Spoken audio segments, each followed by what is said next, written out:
Ah, there we go. I should be live on both platforms now. Hello everyone. Hello. Can you guys hear me? I'm not muted. Yeah, I shouldn't be muted.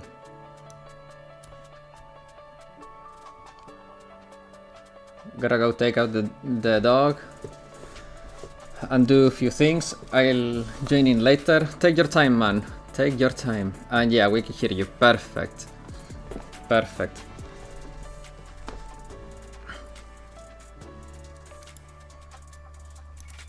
Okay, we will begin with the action soon.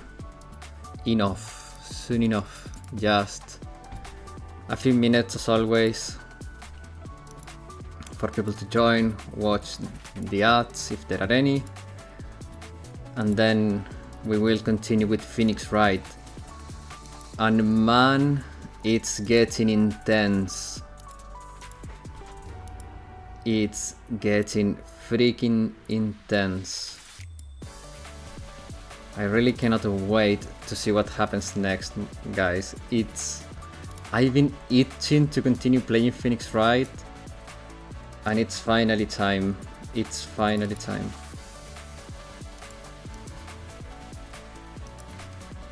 Okay, I should be able to see both chats if this, of course. Okay, no, this should be working, right? Is it working? Oh, god damn it. Okay, it is. Okay, everything's working now.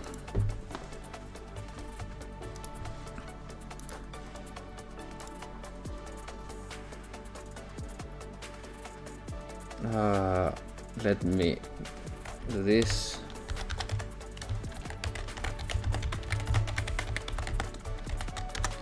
Okay.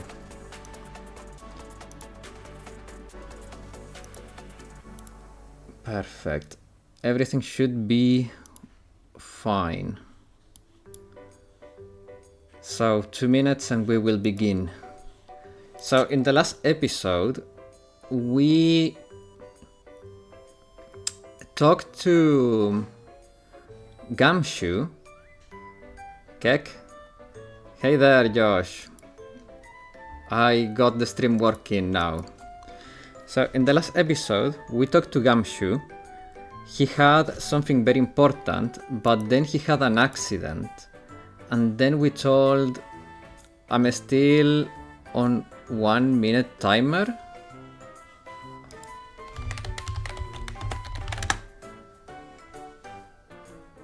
It should be working.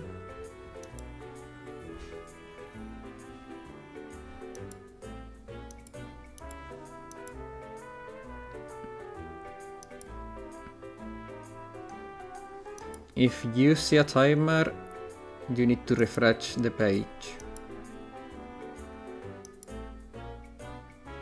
Hello, Asumaki.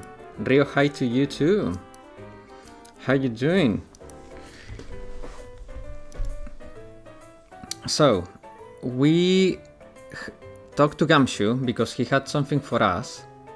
He had an accident, and now we told Edgeworth to talk with Francisca because she has a tracker on Gumshoe, so we can find him and get the thing he has for us.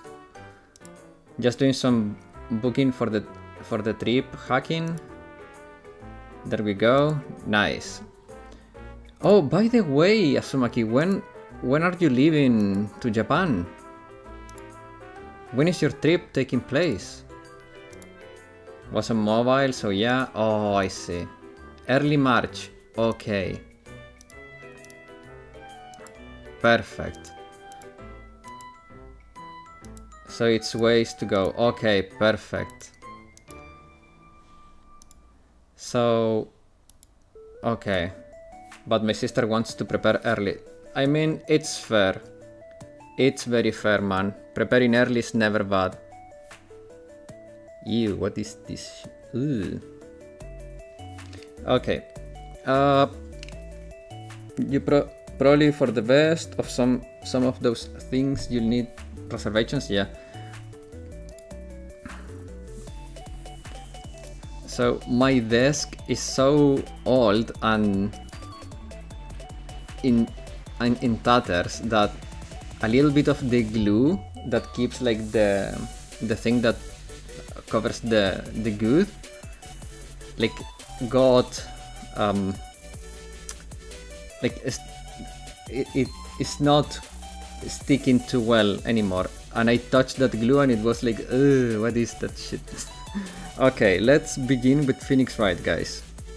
So let me remove that. Let me get back in the game sound, and you should be able to see the game. Perfect. So, quick summary was already done. So at this point there is only one thing left to do, which is start playing again.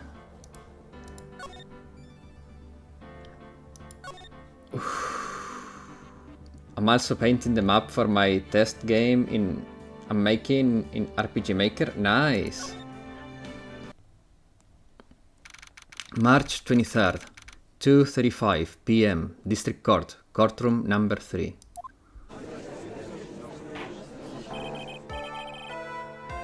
Court will reconvene now. I assume both sides are ready. Yes, Your Honor. Yes, Your Honor. I can understand the defense acting like this. However, why do you also seem distraught, Mr. Edgeworth? It's nothing, Your Honor. What's wrong with Edgeworth? It looks like something unexpected just happened to him. Okay, give me 1 second, guys. Okay, perfect. Okay. Now then, Mr. Edgeworth, if you could please tell the court the results of the handwriting analysis on Miss Impact's shutdown note. Yes, Your Honor. Unfortunately, we have discovered that this note is a forgery. What? What do you mean, Mr. Edgeworth? This note was not written by Miss Impacts herself. It's a fake. Oh. Order. Wait. I only prepare like a week before my trip to Japan last December. I mean, that's a way to go about it, I guess. Mr. Edgeworth, would you care to explain what is going on? If this was not written by Miss Impacts, then who wrote the note? We would need more time to do a more detailed analysis. However, it appears that the handwriting matches that of the victim, Mr. Juan Corrida. Mr. Corrida? Well, it looks like Miss Impacts never left a note after all. She never wrote anything about Engard.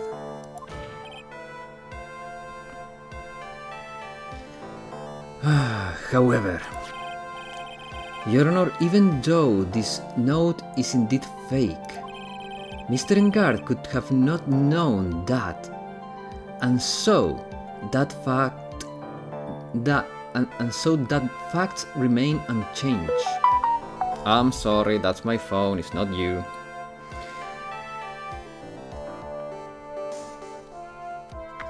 Okay, assuming that Josh on the other end to be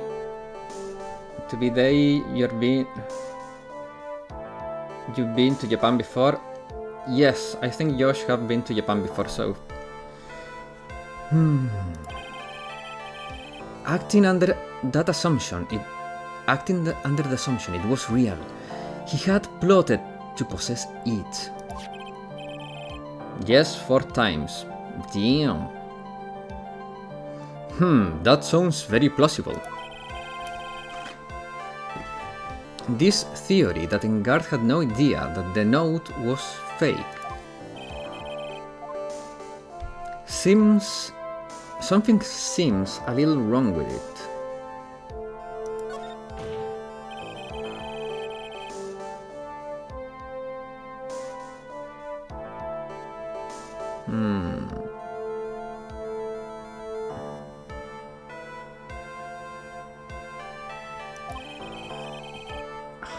If everything the prosecution has proven up to this point is true, then it's impossible for Mr. Engard to not have known it was a fake.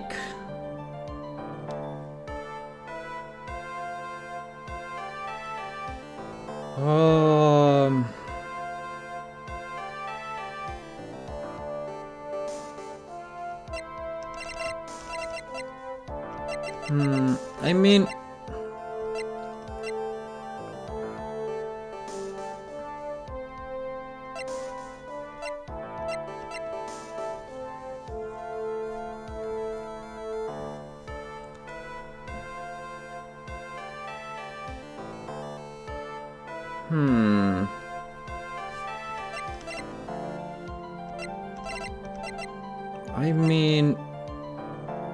I'll go with the spy camera.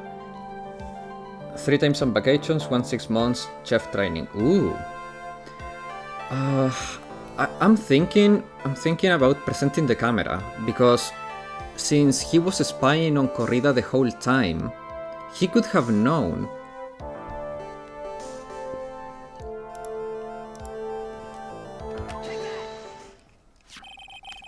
What is this little item called again? A video camera, Your Honor. Well, a very small one, but... Oh, that's right, a camera. You kids and your fancy toys nowadays.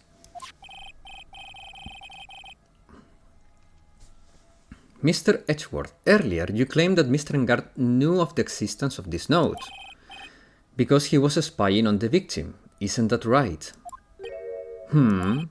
If that were true, then this means that Mr. Engard would have known that the victim had forged the note. So then, the defendant knew this note was a fake. And if that's true, then the situation has suddenly changed in a very dramatic way. Exactly, Your Honor. The prosecution theory as to what Mr. Engard's motives for murder was, it has suddenly disappeared into thin air. But Your Honor, it's not as if Mr. Engard monitored Mr. Corrida 24 hours every day. Perhaps the victim wrote the note in a place Mr. Engard didn't know of. Well, right back at you, Mr. Edgeworth. Why don't you show us proof that the victim made the forgery at an unknown place?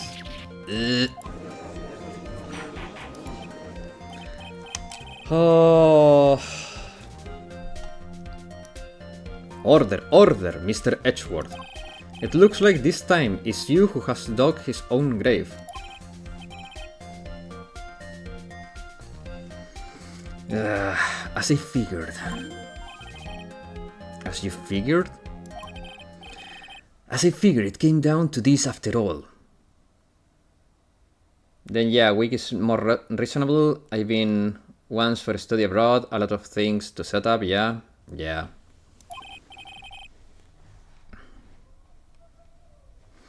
Mr. Edgeworth, you are not making any sense.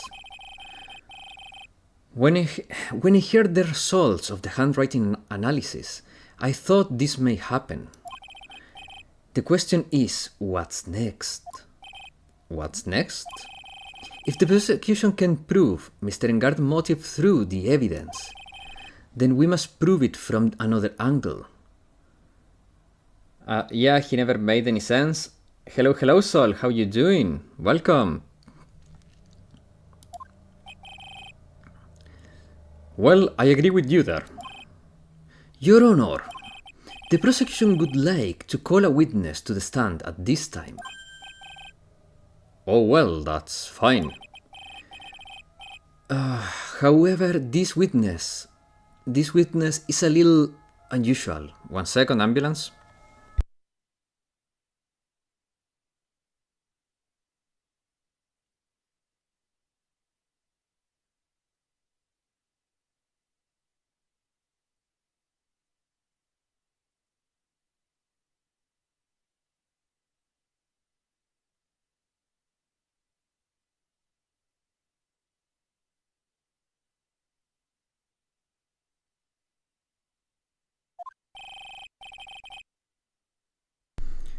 Okay.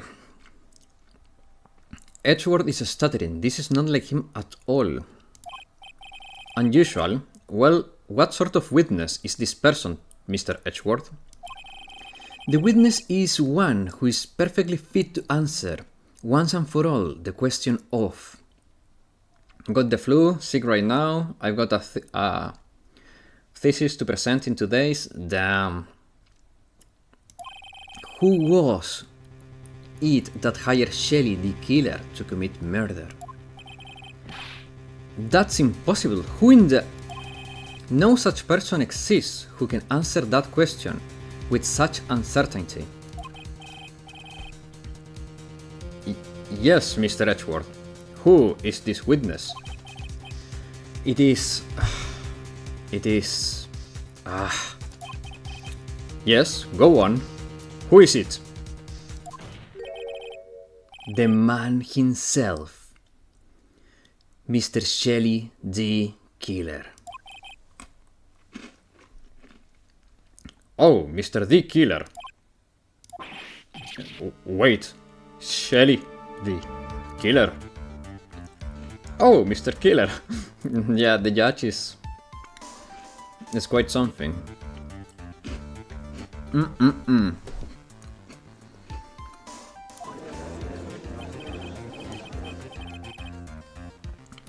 You mean the killer? I mean the assassin. How is he a judge? Well, we established in the last game that he is very good at eating sausages. So he has many friends that could keep him in good positions.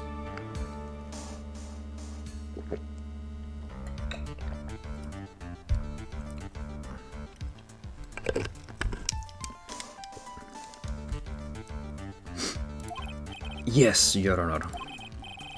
He's coming here, to the witness stand. Well, yes, in a manner of speaking. I recognize that this is a very unusual circumstance, so I ask for your permission. A week before prep is just for the suitcase and stuff. I bought the ticket like a year before departure. Oh, okay, that's fair. Well, Mr. Wright? Yeah? Is this alright with you? Do I have any choice here? I can't really do much else to drag this trial out. The defense has no objections, Your Honor. I wonder if it really is alright to do this. Very well then, the prosecution calls to its witness to the stand. Edgeworth, is there no other way left to us? Now then, witness. Please, your name and your occupation, please. Very good, sir. My name is Shelley the Killer. I'm a professional assassin. I say, what's going on here? Your Honor. How can you remain so calm? And what is the meaning of this two-way radio? Actually, Your Honor, it was delivered to me just now, and it came with a condition. As long as we don't trace its source, Mr. D. Killer will testify to this court. So this must be what that urgent phone call he got earlier was about. Oh no, this will not do. I cannot allow this in my court. First of all, we can't even be sure if this is really Mr. D. Killer himself. Witness, please present some sort of proof that you are in fact Shelly D. Killer. I understand. Please, wait a second. I'm so hungry. Maya! Boys, Mr. Wright, can you confirm anything from this? The defense has no objections to this person. We are satisfied that this man is indeed Shelly D. Killer. It looks like we have run into yet another unexpected turn of events. Well, it doesn't seem like we have too many choices under these circumstances, so... Now then, witness. There is one thing I would like to confirm before we speak of anything else.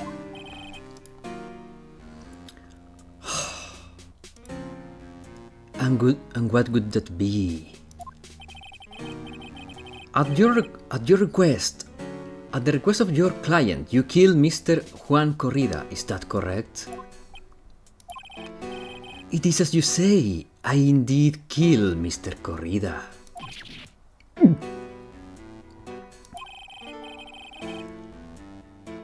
Now that we have answered that, let's move on to the name of your client.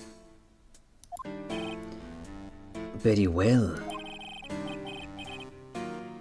This is just a bad dream. Just.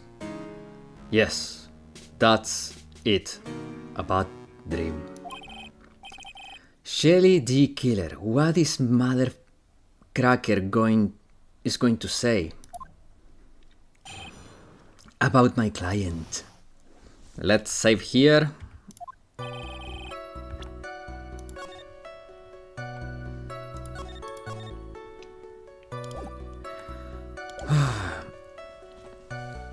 There is something I must first state. To an assassin, nothing's more important than the trust between a client and himself. And that is the reason I am here today on this witness stand.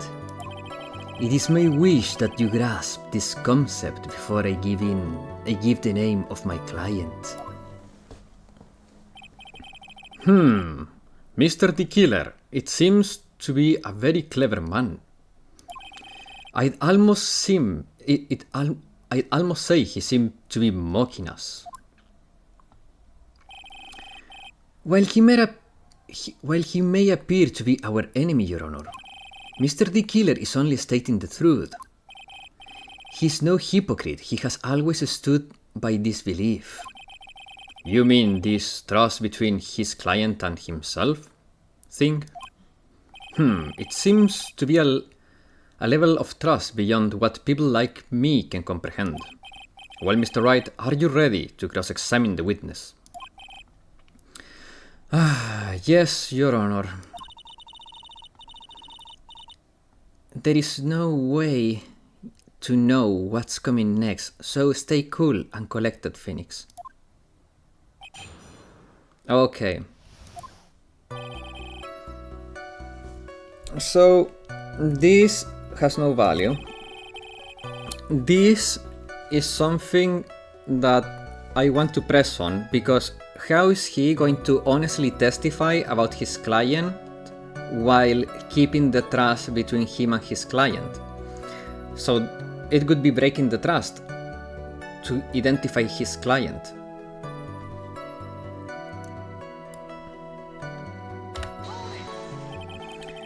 The trust between you and your client, huh? I provide my services in a fast and efficient manner.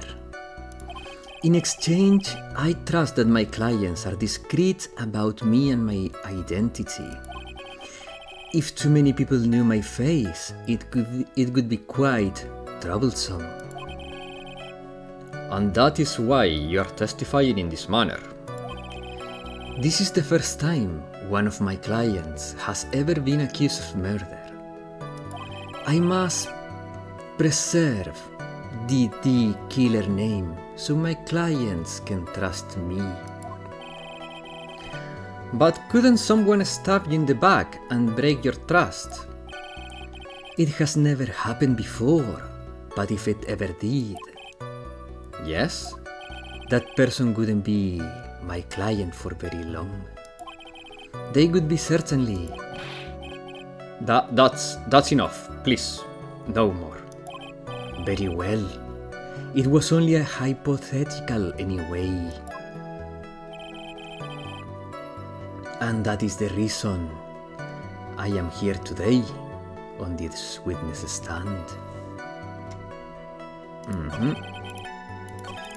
Okay, so this is also fishy because it's also a contradiction to what was like it goes against the principle.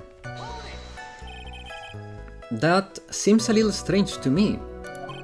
I mean, you're about to tell us the name of your client. Very fishy indeed.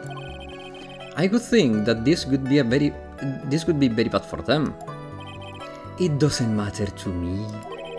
This client has already broken the rules and acted outside of their prescribed role. The role? This person tried to implicate another of the crime in order to save themselves. Oh, this bastard is going to accuse Adrian Andrews.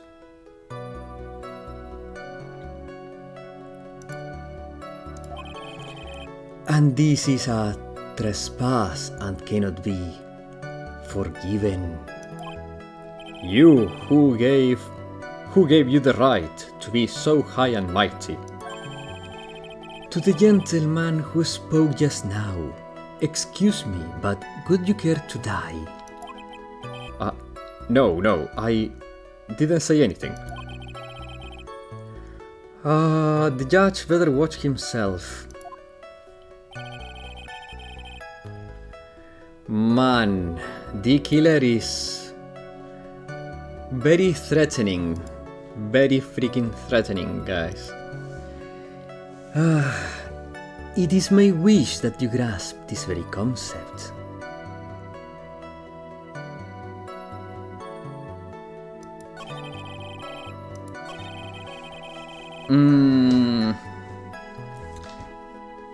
So, wait a second.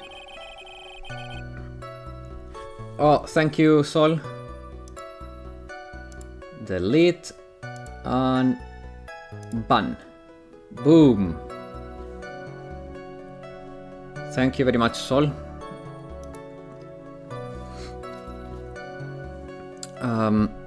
Okay, so what he said when I press on third contradicts this, because why would he care about the trust of the client after the client broke the rule? Best viewers there? I beg to differ, best viewers are here. Exactly, we already have the best viewers. We don't need some freaking bot to replace you guys. I'm gonna press here again, I have a feeling here. The trust between you and your client. I provide my services in a... Okay, this is the same. Okay. There are roles and duties an assassin and his client are to carry out.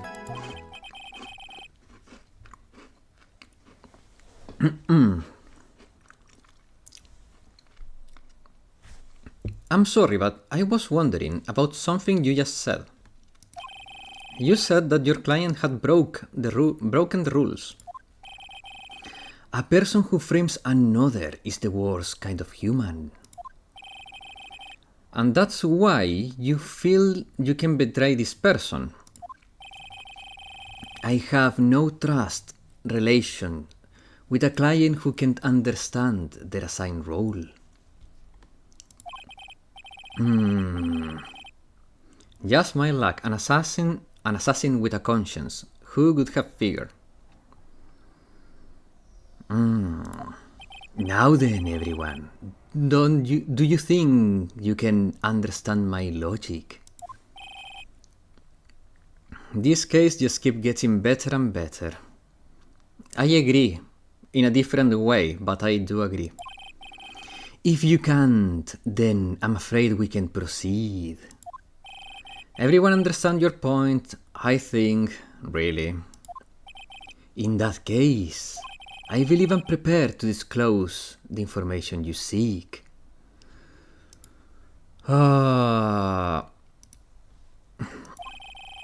You have made it crystal clear that you value trust over everything else. I believe we are ready.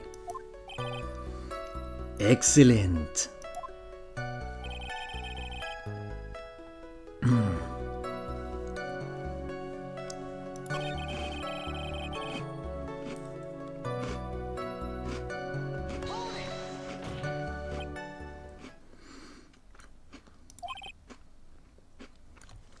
What is it?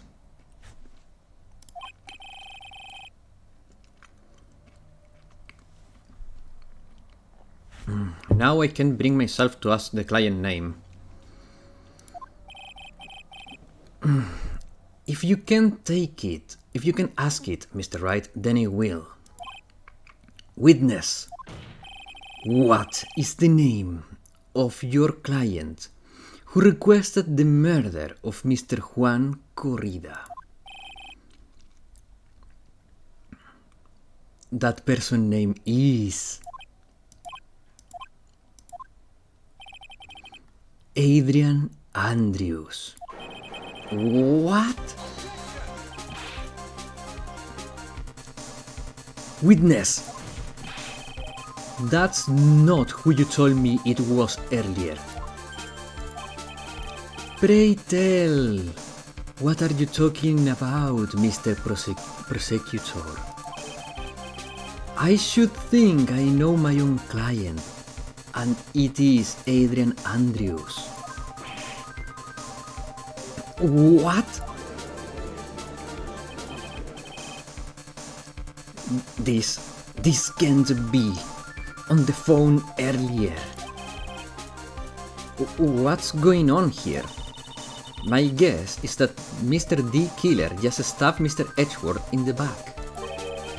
Stabbed Edgeworth in the back? I'm sure in order to get an audience with this court, Mr. D. Killer told him a different name. Matt Engard, perhaps? I knew it. This is outrageous. I was deceived. This witness is telling a very serious lie. But you were the one who summoned this witness. You silly killer. My testimony is the truth. The defendant at the moment is Matt Engard, am I correct? All I wish to do is help procure his acquittal.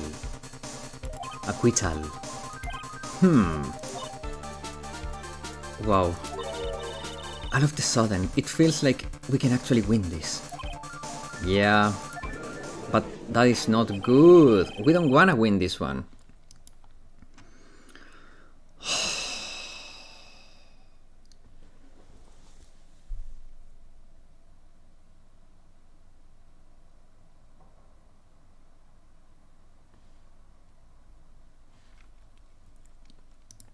Man. The prosecution has failed to provide a motive and has instead provided this note, which is a forgery created by the victim. Furthermore, there is a possibility the defendant himself knew it was a fake. But most definitive of all, I always knew she was treacherous murder-hungry woman. Man. We have heard from the assassin himself the name of his client, Mr. D. Killer, who requested the murder. was not the defendant at all. No. With all this evidence, it is obvious to me that this means that Matengard is innocent. I seem to have caused you all a bit of confusion. Please continue with your discussion and call me when you have reached a verdict. Bailiff, please bring Miss Adrian Andrews immediately. Hello there, Covelout. How you doing? What now? With the way this is going, Engard will be found innocent. Mods, can we ban D-Killer? Ah, man. This may be our last chance to save Maya. Yeah, but Edgeworth is right. D-Killer is lying. And Engard is my client, and I know he's guilty. Don't ban him. Hello there, Black Lockhart. I can't live with myself if I win this. Can I live with myself if I win this? Who would have believed that the prosecution's own witness could have solved the defendant? Your Honor, the prosecution requests permission to further question the witness. Shelley the Killer is certainly lying under oath. It wasn't me. Listen everyone, please, that testimony just now. It was one big lie. Miss Andrews, the note may have been a fake, but that man, Matt, he's the reason Celeste died. And Juan's death, it was all because he got pulled into Matt twisted world. That testimony just now, you have to believe me, it was a horrible, horrible lie. But Mr. D. Killer himself has testified. He has named you as his client. No, that is not true. And there is also quite a bit of evidence that points at you. The knife, the button, donning the Needle Samurai costume. That's... You even have a motive. We know that Miss Celeste Impax was a large part of your life. You wanted to follow her and you wanted revenge against the two who hurt her. Wait a second. Oh, I have been missing something here, guys. I'm very sorry. I would say you have plenty of reasons to want them both dead. I know, Mr. Wright. You know the truth. Tell them the real story, who the killer is. Who the real killer is. Tell them. Please help me. Yes, I know the truth. Mr. Wright. Yes, Your Honor. I believe we have reached the end of this trial. Therefore, I ask the defense for any final words or options.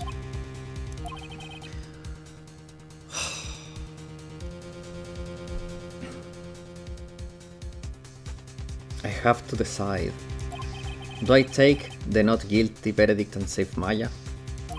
Or do I throw this chance away and wait for Gumshoe's new evidence?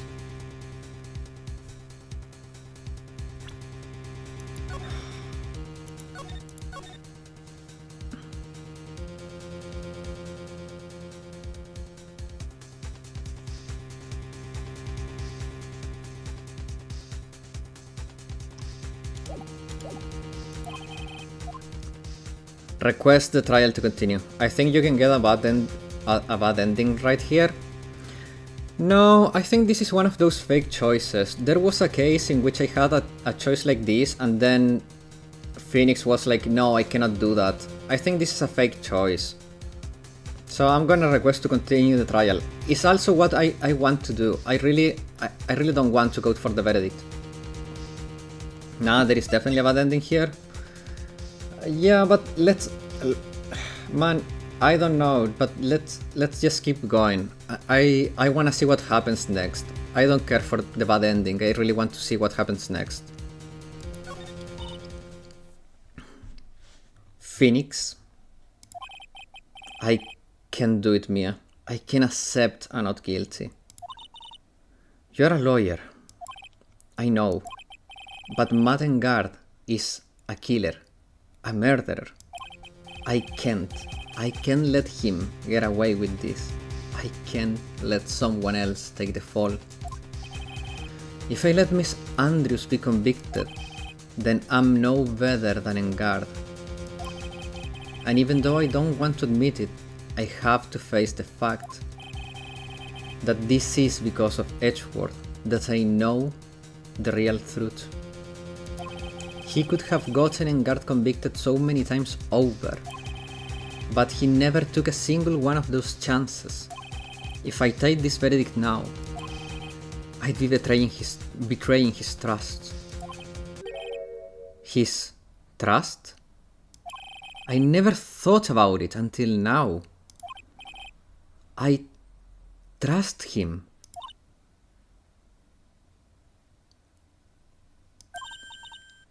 Oh, damn it, that was Mia. Yes, you do. Please, Mr. Wright, your opinion. Oh man, this case is so... yeah, it's amazing. The defense requests that we be allowed to further question Mr. D. Killer. I hearing you correctly, Mr. Wright. Right. But the witness has cleared your client through his testimony. Your job is done. I'm not done yet. To see through witnesses, lies, and find the truth. That's my job, Your Honor. There is still more evidence to look at, and I'm sure one of those pieces arrive here in this very courtroom. A miracle will occur. Very well, the trial will continue. Mr. Edgeworth, please reestablish connection with the killer.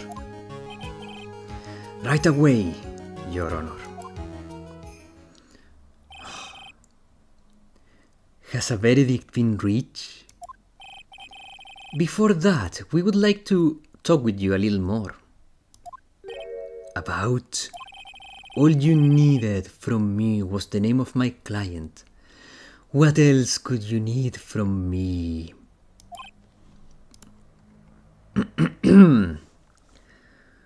Okay, whew. Get ready mentally.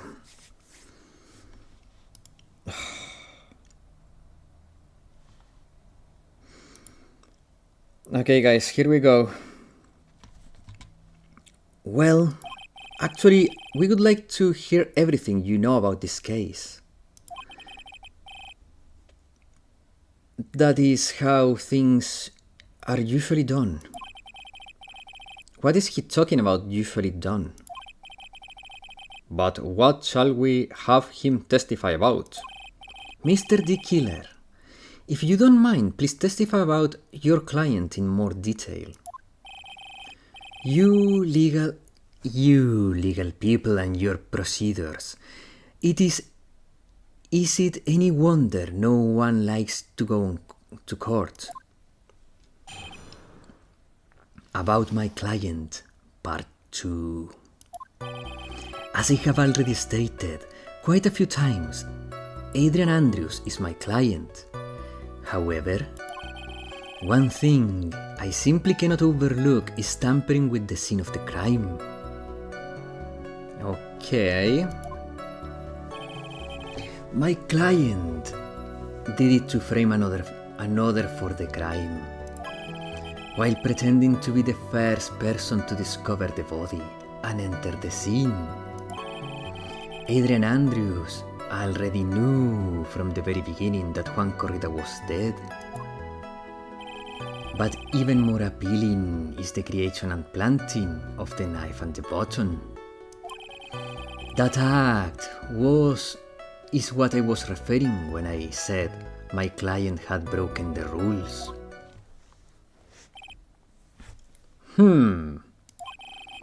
This is a most unexpected turn of events. For the 5th time now? However, this time everything has finally been revealed. Just a second, Your Honor. Yes, Mr. Edgeworth.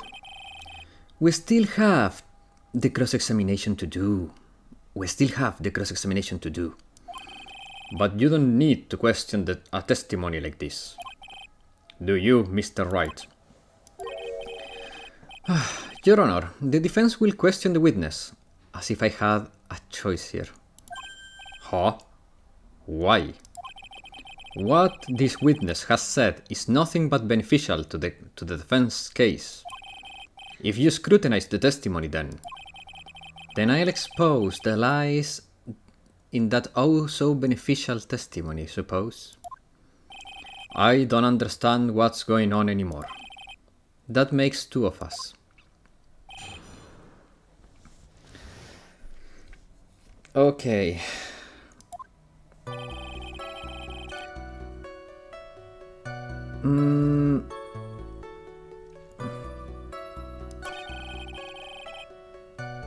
Okay. I wanna present this one. I would think that most people wouldn't be able to overlook a person hiring another to kill. If I had a problem with such a thing, I wouldn't be very effective at my job. Oh yeah, a change in occupation might be good for you. However, I will say this. Even though I am the one that does the deed, my clients are always the real guilty part. That goes without saying, Mr. the Killer. And their fate is to live with the knowledge of their guilt on their shoulders. However, my client this time thought that they could run away from their guilt. Okay.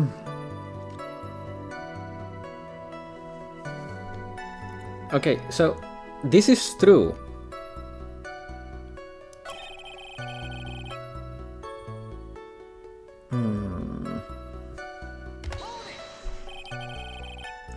So you're saying most clients wouldn't do such a thing?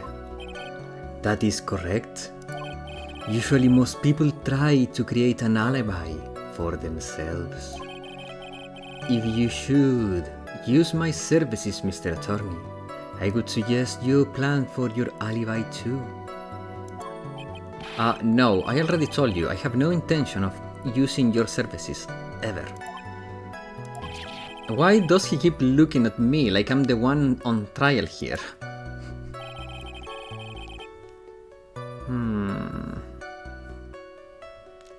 Okay. I mean, there is no need to save here, actually. From the very beginning? That is correct. From before my client visited the room. All of my clients know precisely what the situation is at all times. I wonder if that's really true. That's odd.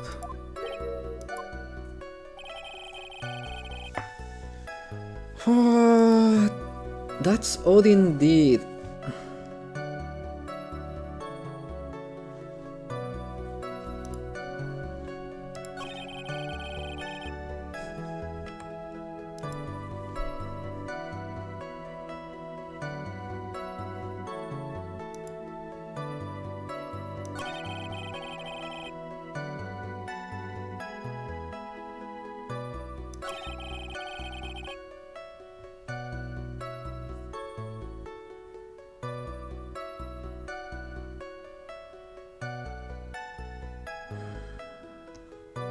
Oh man. I'm a little confused here.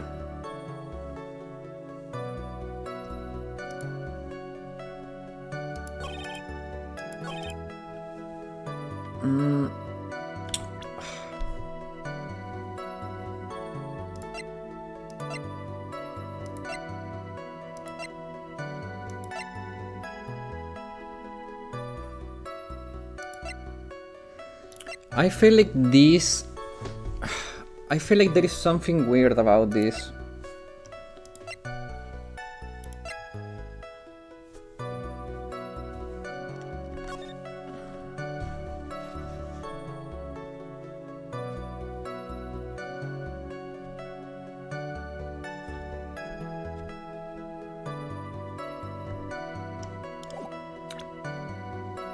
No, wait a second.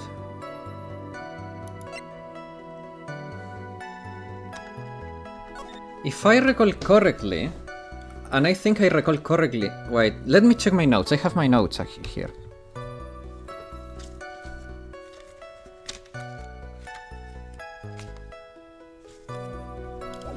Wait, is there something? Where is it?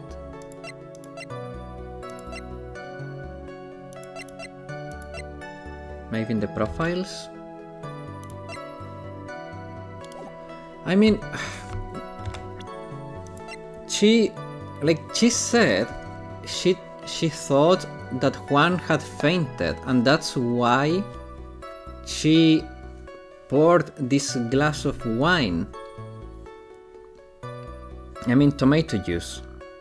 So this, if she already knew, she wouldn't have done this, right? I think that's something to keep in mind. Thank you so much for taking the time to testify, Mr. D. Killer. What is the meaning of that attitude? When Adrian Andrews entered the room, your client, quote-unquote, had no idea that Juan Corrida had been murdered. But how? How do you know that? From this wine glass, Your Honor. The glass?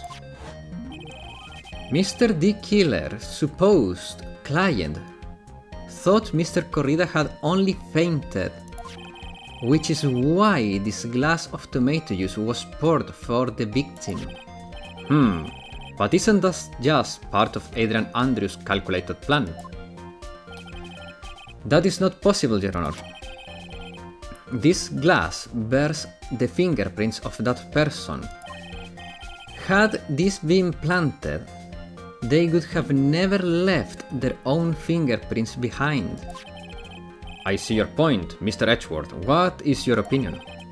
Strangely enough, I had the same thought just now. Witness, how do you explain this strange phenomenon? Isn't it a waste of time to ask such minor detail?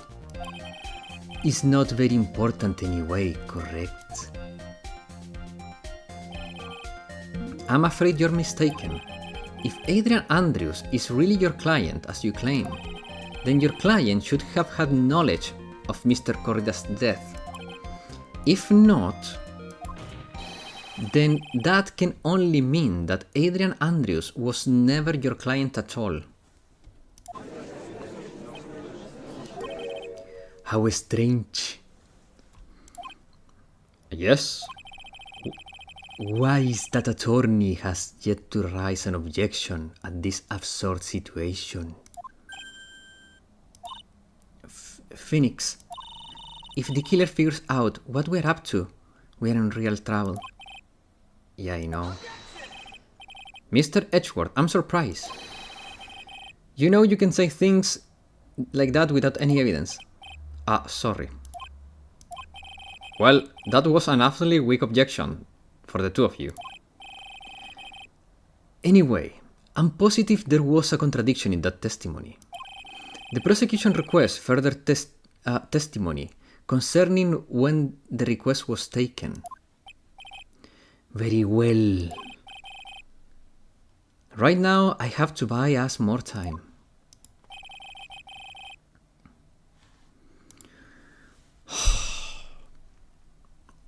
While we wait for the items the killer left behind to get here, I just know that the very outcome of this trial lies in those with those items. Man, Gumshoe, hurry freaking up! Request taken. This request came to me, about a week ago. It was a request from my services on the night of the award ceremony. We met at a certain bar to discuss and finalize a few matters. That is what occurred. I trust my memory, and I believe I had made no mistakes.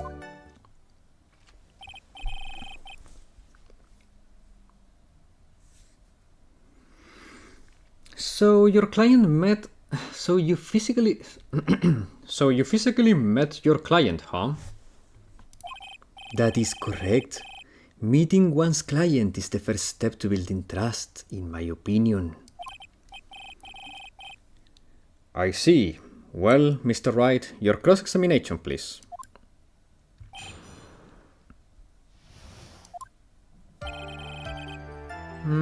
Okay.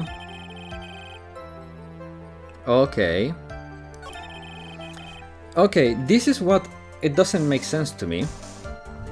So let's press on this. So you physically met Adrian Andrews, right? Of course I did. Press further, obviously. Witness, I would like you to give us a few more details. I always meet my clients as a matter of principle. I have never taken a request by telephone or mail. And why is that? That's because I value the trust between a client and myself above all else. And the only way to establish that is to speak to the client while looking them in the eye.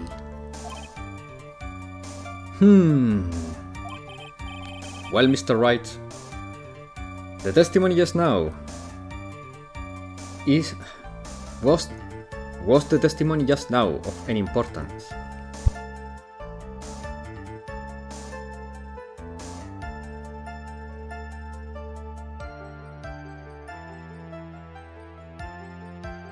Sorry guys, I was feeling a little sleepy there. I had a little of a bad night of sleep yesterday, so I had to mute myself to John and just clap my face to shake my brain a little bit. It was not very important. Like he said nothing, bruh.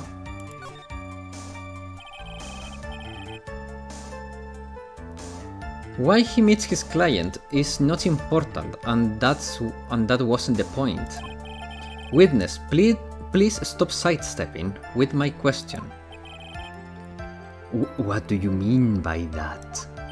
My question was, did you really meet Adrian Andrews in person? I have already told you, Mr. Wright, I did. It was only through talking with him face to face that I began to trust him. Ah, there it is, the lie. Because it's a she, not a him. That's when I thought I can trust this person as my client.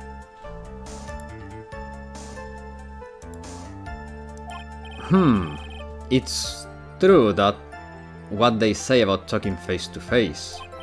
Well, Mr. Wright, now this was very important. If I heard what I think I heard just now, then I think I've got him. Your Honor, I believe the testimony just now was of the utmost importance. Huh? Really? If that's the case, witness, please include the statement just now in your testimony. Very well. So I'm guessing here I either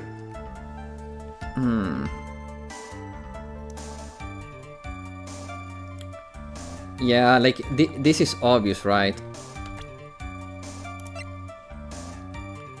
Present. Who are you calling a him, brother?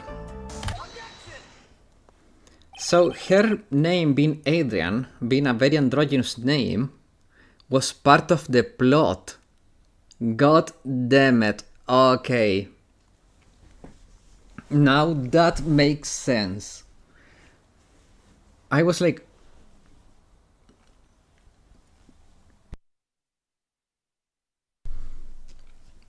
Now everything falls into place, guys. That's why Adrian has such an androgynous name. I would like to go over this one more time. You met Adrian Andrews at the bar and took the request at that time. Yes, that is correct. And that's when you thought he was trustworthy. How many times I must repeat myself? Yes, that is correct. I'm sorry, but that is an impossible tale. What? Shelley D. Killer. You have never met the real Adrian Andrews. Why would you say that? Because you made one very big slip up about her. So what is the issue? What did you say now about her? If you had ever met Adrian Andrews in person, one look would have told you that she is a woman. Oh yeah, one good look would have been enough. Oh. Order in the court. Mr. Wright, what is the meaning of this? This witness testified to the following. That he always meets face to face with his clients when taking their requests. But he has never met Adrian Andrews in person. Yes, Your Honor. That is exactly the point. That means Mr. D. Killer client could not have been Miss Adrian Andrews. Oh my god, the oil sweat is nasty, looks like poop. Or maybe he's cheating himself through the transmitter, and that is poop coming on the other side. Mr. Edgeworth, I understand your logic on this one. Gross? Yeah. However, why would the assassin make such a basic mistake? I believe it has to do with her name, Your Honor. Her name? Yes, Adrian Andrews is without a doubt a very androgynous... He used the exact same words I use. It's a very androgynous name. Yes, I see. Unluckily for Mr. D. Killer, the entire time he was on the stand, no one had stated Adrian Andrews' gender. And so he simply picked the wrong gender to go with. What? What is going on? Shelley D. Killer. This court demands an explanation. I think somehow I must have mixed this client with another. So does that mean that you remember something different now? Yes, of course. Please, if you would allow me to testify once more. I know he's just going to spit out more lies. Gross. Let's be honest, man. We got him good there. Very well. But this time, Please give us the truth and nothing but the truth.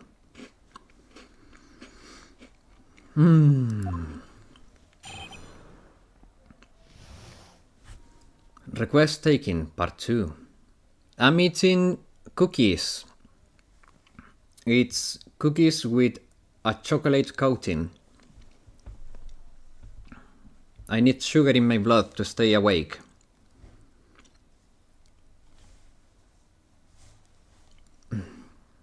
Cookie, indeed.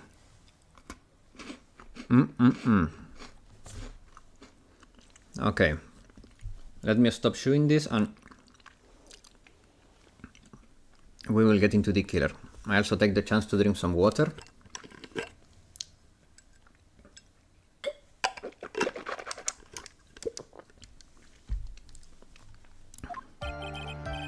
Yes, now I remember. I took that request by mail. There have been times when I took a job without having met my client. The request was for the murder of Juan Corrida and 2 or 3 other small things. When I saw the name at the end of the letter, I thought my client to be a man. ASMR cookie eating? I mean, if you can call it that, yeah, I guess.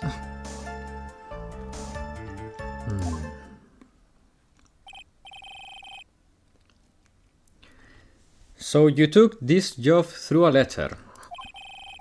He didn't mention anything about a letter in his earlier testimony.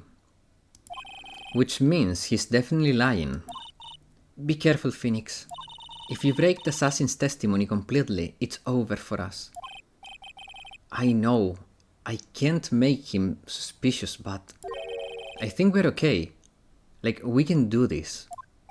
As long as he's standing across from me, no matter how strong of a punch I throw, he'll counter it. Now then, let's begin the cross-examination. Okay.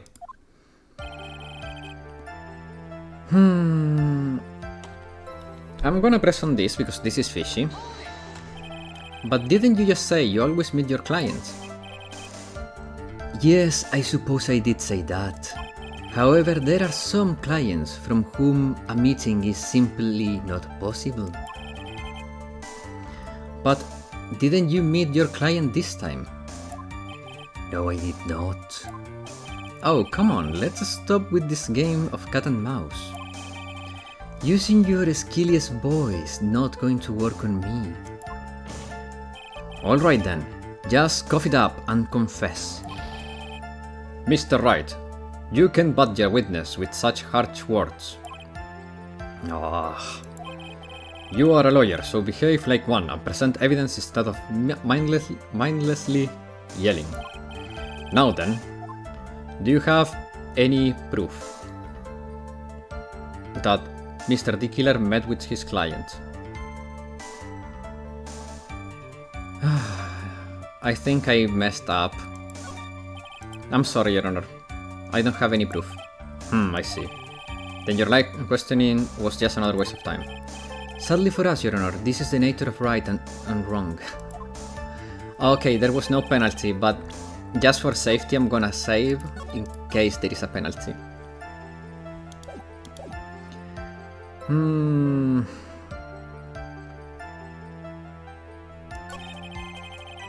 Okay, this is weird. What are the other small things? 2 or 3 other small things? Yes. And what were those other things? A few other things that have nothing to do with the case. What should I do now? Let it slide?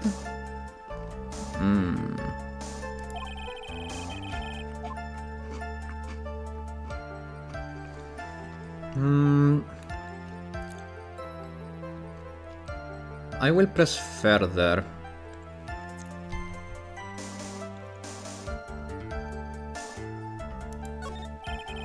Whether or not they are related to this case is for the court to decide. Mr. Attorney. Yes?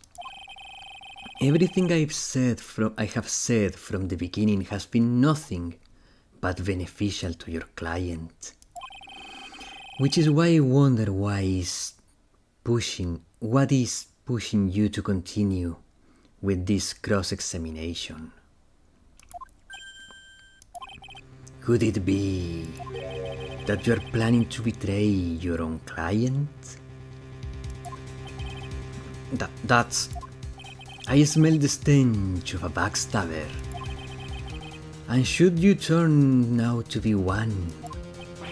Wait... Oh, this is looking really bad. I shouldn't press my luck.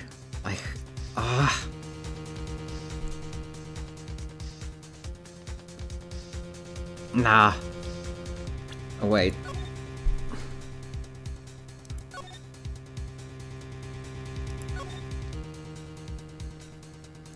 Oh man. I have to press further.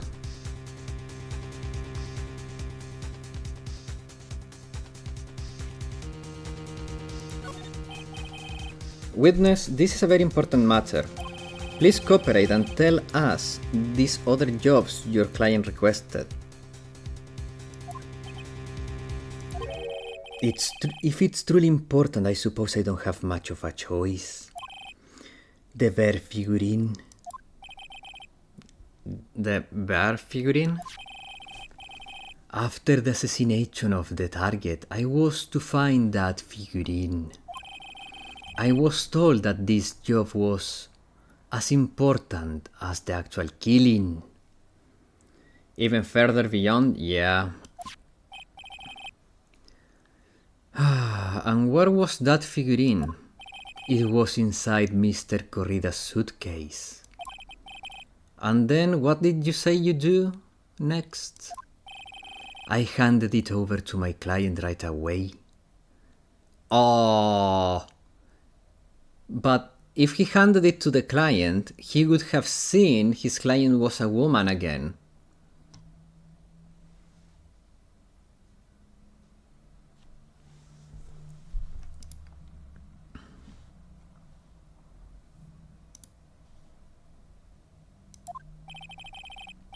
You gave it to your client. Interesting.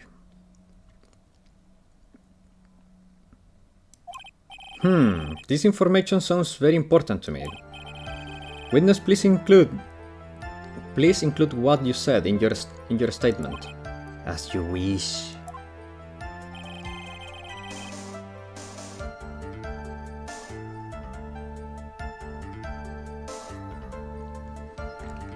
Okay.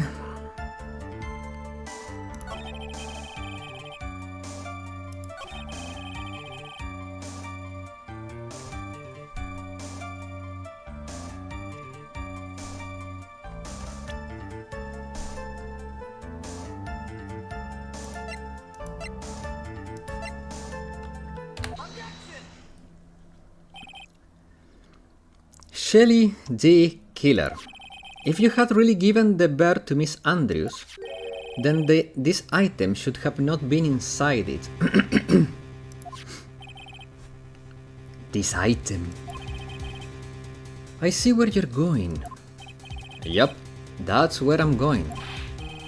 Where is everybody everyone's going? Do I need to pack a suitcase? Man, you will probably need to pack a coffin. Your Honor, please think back to Miss Andrews' testimony. And I was going to burn it for her sake. If for a single minute this bear had actually been in Miss Andrews' hands, El joked to the judge. Oh, Black Lockhart, you were not here at the moment Shelley the Killer threatened to kill the judge. That's why.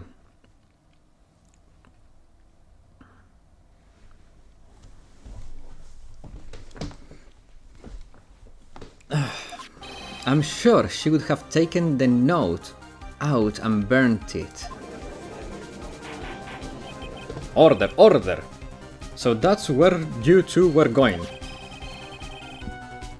So, by the very fact that this note was still inside the bear, it tells us that your client didn't know how to disassemble the puzzle. Which means... It means, Your Honor, that it's impossible for Adrian Andrews to be the client. Oh! Order, order, order! Mr. Phoenix Wright. I am sure I mentioned this before. How I hate traitors above all else. I think your cross-examination has clearly demonstrated something to me. You must wish to break your end of our agreement. No, that's not. Sorry, ambulance.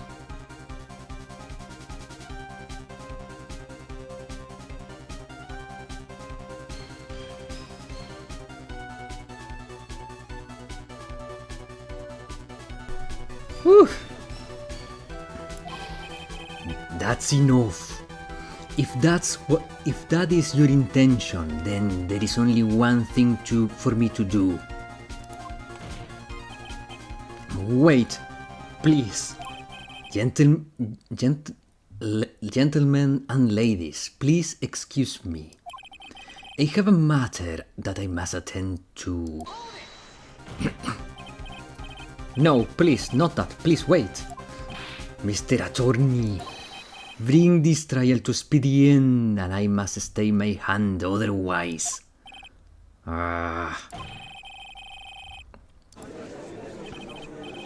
What in the... Mr. Wright, are you? Mr. Edgeworth? Yes, Your Honor. I didn't understand this witness outburst just now. Do you think there is a need to hear more testimony, or is this enough?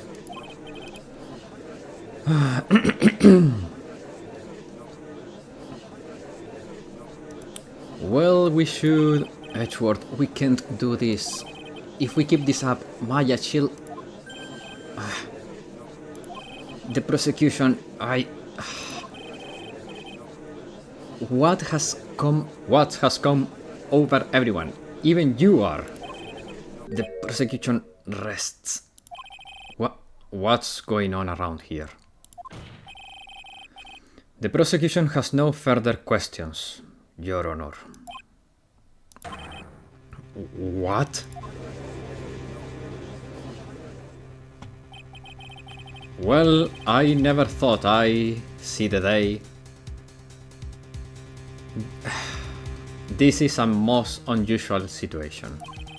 If the prosecution rests with no further questions, then the prosecution has failed to uphold its stance. If that's the case, even though I'm reluctant, I must believe that Mr. D. Killer's testimony is accurate. That would mean that Shelley D. Killer's client is Adrian Andrews.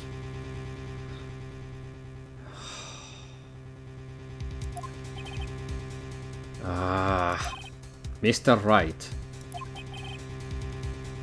Yes, Your Honor. If I end the trial here right now, then your client Mattengard will be declared innocent. And in his place, Adrian Andrews would be charged with murder. Miss Andrews would be charged with murder. The prosecution has no further questions, so we will hear now the defense's final remarks. Bailiff, please bring the defendant, Mattengard, to the stand. The items from D. Killer hideout didn't make it in time. We tried as hard as we could, but it looks like our time has run out. I can't believe it. The outcome now lies in your hands.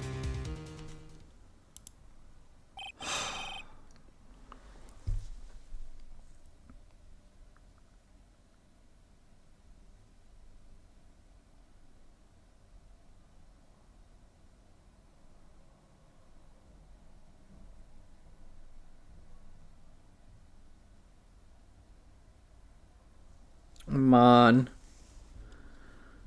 I hate this bastard. Dude. Did the old guy finally decide? To be honest, I can't think of you as truly innocent and good person. As a truly innocent and good person. You have done enough evil to drive a woman to shutdown. But at least on one charge of murder, it would appear you are innocent. Huh? So, I guess even the old fuddy duddy figured me out. Mr. Guard. What an atrocious lawyer I have, giving his own client up like this. And that refreshing like a spring breeze crap is just as atrocious, don't you think? Anyway, get on with it and pronounce me innocent already. Right, Mr. Lawyer?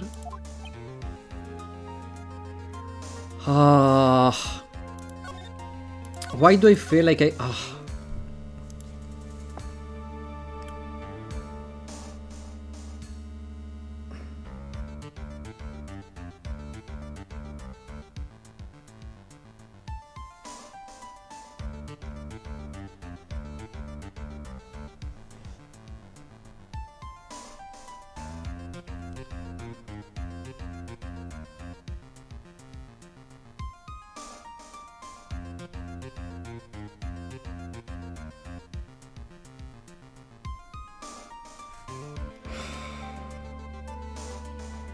Guys, I feel like I'm about to do something terrible.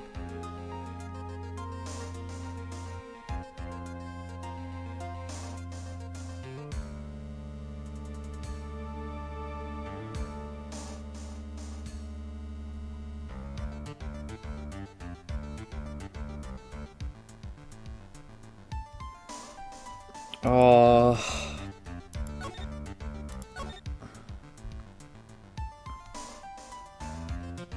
Go with your gut feeling.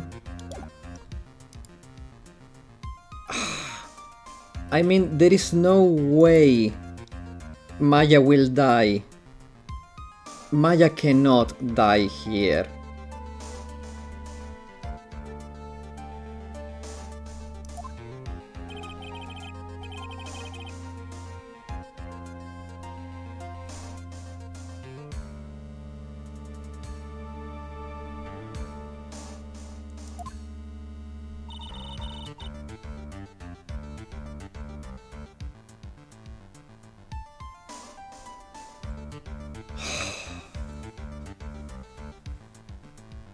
You better get and guard a guilty sentence, okay? Good luck. But if I did that, Maya will die. But if I say he's innocent, then Miss Andrews will be charged as the murderer. Oh, man. Do I say he's guilty or not guilty? The worst part is that I've gotten so freaking involved that I really feel the same anguish freaking Phoenix feels right now.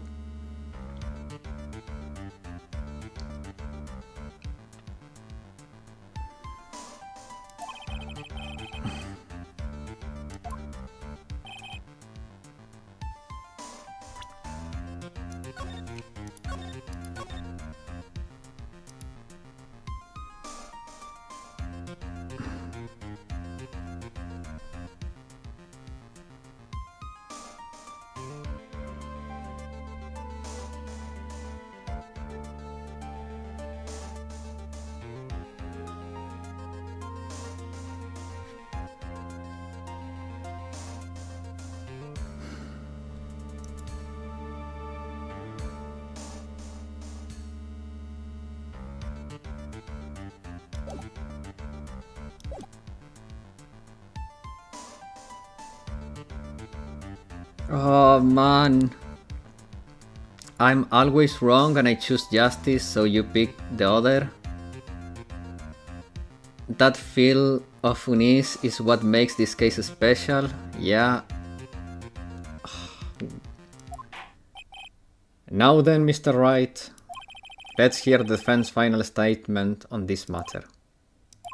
If the person who hired the assassin was Adrian Andrews, then your client, Matt Engard, is innocent.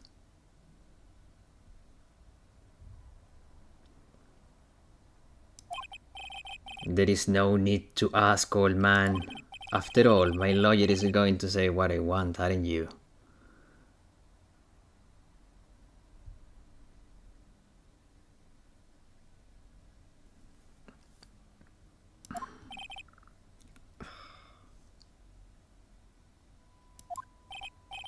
I can't do this. I have to decide something.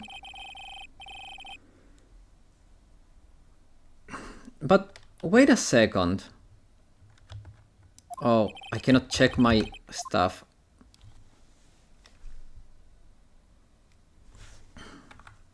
Oh, I did save already. I did.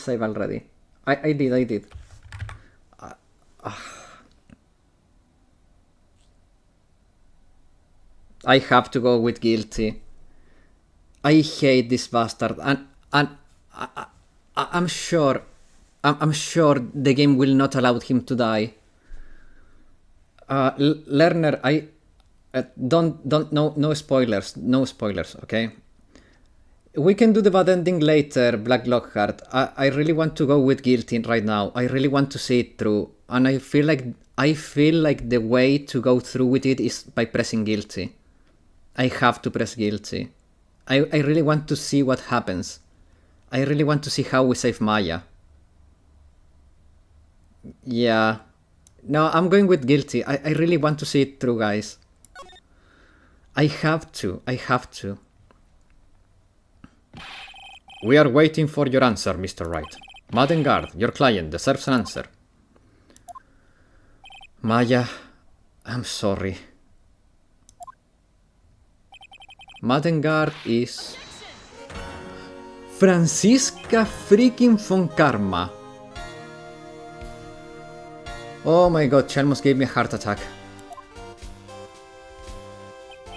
What are... You see now, don't you, Mr. Phoenix Wright?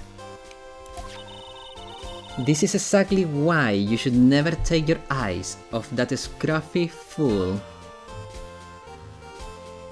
Oh my god, freaking Franziska. You and your freaking sexy stare came to save the day. Oh my god. That's why she's number one, guys. That's why she's number one.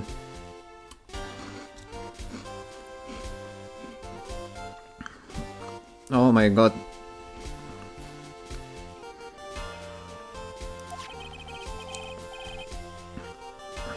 Did you bring them? The final pieces, do you have them?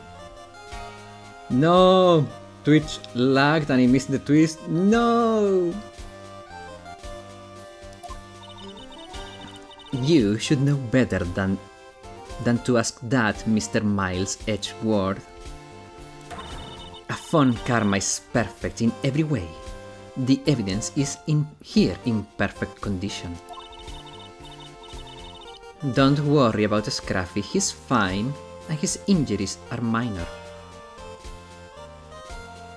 You can rewind since you're soft? True. All of his items are inside these. What a filthy old code it is.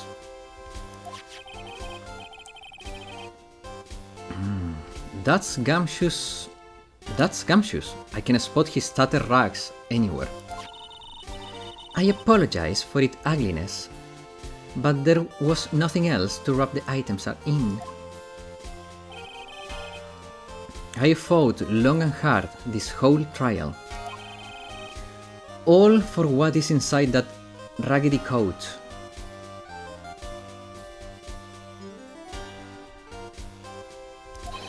I'm sure that inside that coat lies a crucial piece of evidence. Your Honor, inside that filthy coat are the defense's final pieces of evidence. Your final evidence?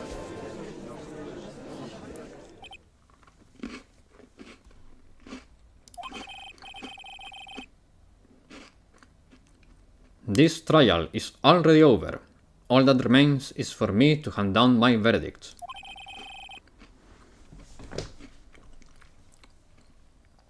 I do not believe that any evidence presented now would change the outcome of this trial. What?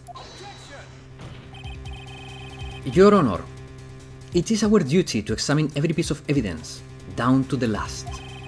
I request that Miss von Karma be allowed to present these pieces of evidence. I suppose you're right, Mr. Edgeworth, so I grant permission to do so. However, this one obvious rule applies here. Cookies equals 4? Yeah. And I still have some left.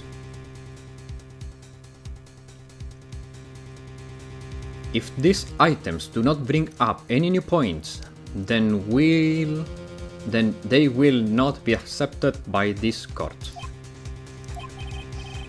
Now, Miss von Karma, if you please. These pieces of evidence are items left by the killer during his escape from the police. He must have been in quite a rush. Yes, Your Honor. The killer left 3 pieces of evidence. Some were among the evidence we're about to see. There will be something that will turn this whole situation around like a miracle. If he has... Wait a second.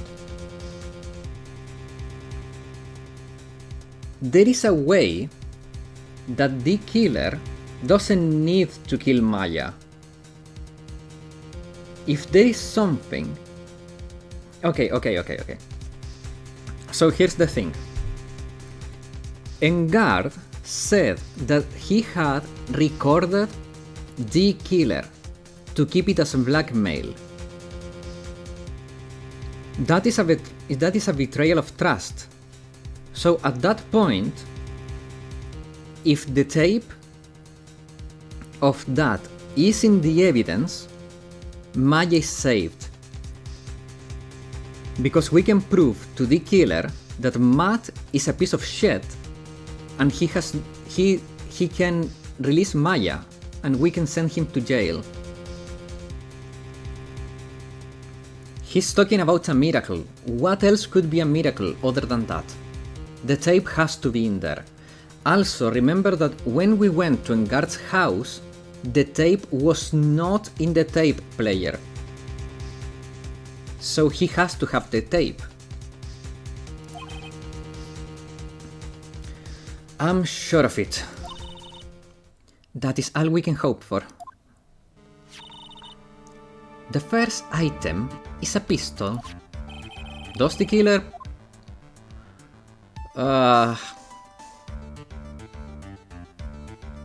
Okay, so... Do we care for the pistol? I think we don't. But... let's have more details anyways. Let's have more details, because...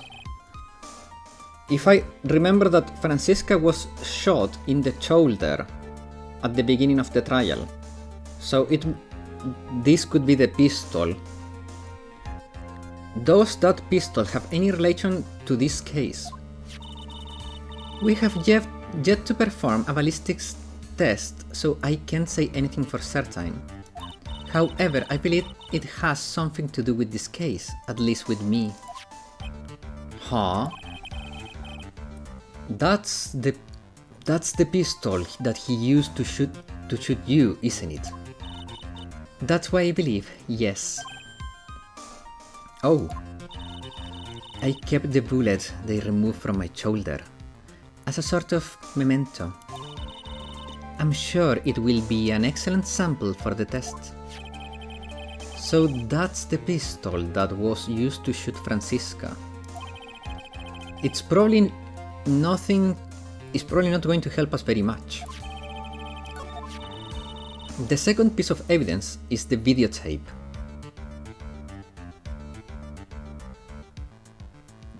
Jim, but what you say? It would be better to do the opposite? What? Question for more details. Have you checked the contents of the tape? Unfortunately, there was no time to. Yeah, but I would speculate that this tape is very important. Why would you say that? Why would you say that? Because he came back to his hideout for it. The killer went back for it? That's right, it looked like he was trying to recover it. He injured 3 officers at the site. If you have the tapes of Matt recording the killer, why not give him a not guilty verdict? Do Shelley good? Oh well, no, like we don't care. The killer is more concerned about Matt not like about that tape not leaking, so his face is not out there, rather than it doesn't make sense to give him a not guilty verdict. I think he has to be guilty. It doesn't make sense to give him a not guilty. I think you're trying to send me to the bad ending, Black Lockhart. But somehow it looks like they managed to protect it from the killer. Shelley the killer is no ordinary man. The last piece of evidence is this bellboy uniform. Is that uniform? Question for further details. I'm not, just you didn't pay attention to what Shelley said.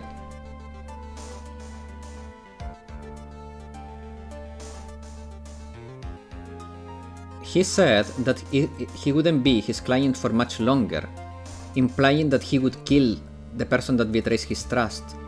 I paid attention to that.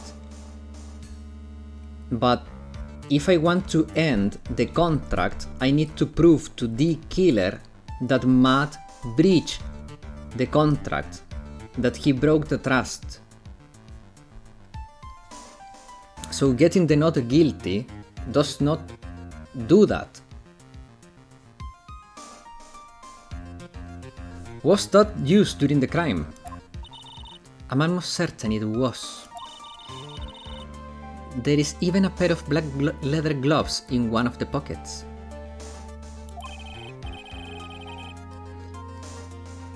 There is no doubt about it, the killer was wearing these on the night of the murder. There is one thing I found interesting about this uniform. What is that? And what is that? There is one button missing on this uniform. A button? It's a very unique button. I'm sure if we were to recover it, it would provide us with an interesting clue. Bellboy uniform added to the court record. That is all I have to present, Your Honor. Is just as I thought. And what is that, Your Honor? I'm sure we were under normal circumstances. These items from Shelley the Killer hideout would be very important clues. He's so fat he ripped a button? Damn. I'm stupid, never mind. Don't worry, man. However, our question is not who did the killing. It is who is the client. Yes, that is correct. And the 3 items do not tell us anything about that. Thank you for your hard work, Miss von Karma. You may step down now. Wait, Your Honor. Please allow me to examine this new evidence. Overruled. This court has all the evidence it needs to hand down a verdict. Wonderful, absolutely splendid. This judge is such a brilliant man, isn't he? Is this the end? Phoenix! I knew it. There is no such thing as a miracle. What?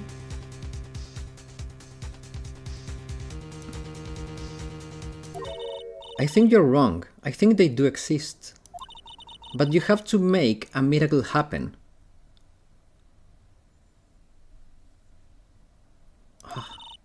You've come this far. You can give up now. But no matter what, no matter how you think about it, it is... Try, for my sake. Just think about it for a second. There are two ways out of this situation for us. Two? The first. Matengard wish from the bottom of his soul for a guilty... Making guard wish from the bottom of his soul a guilty verdict. And that's the route I'm gonna take. Huh? The killer will always place his client's wishes first. If Engard himself wishes to be convicted, then he will let his hostage go. That may be true, but that's asking for me to do the impossible. Oh no, that's easy. Second way, force the killer to end his contract with Engard. If the killer were to no longer think of Engard as a client, then he would let Maya go, and the secret is in the tape. Mia, that's even more impossible. He's a man who values his duty towards his client above all else. I know, both of these seem like impossible feats at first, but if you could make it one happen, it would truly be a miracle. The bigger problem is, the judge has already said doesn't need more evidence. The pieces he was shown, he's not accepting them. Phoenix. Think things through. From the other side. Isn't that what has always worked for us? The other side, what does she mean? You mean to turn things around? The judge says he doesn't need evidence. If that's the case, then who does need it? The person who needs the evidence? The defense, the prosecution, and the judge. We've all seen all the pieces of evidence. And that's how we know, and that's how we've come to know the truth. But there is one person who has yet to see them all, and that person does not know the truth. The truth that it may be what will bring about a miracle in the end. There are no objections this time, correct? You can get the bad ending right here, just save them. Okay.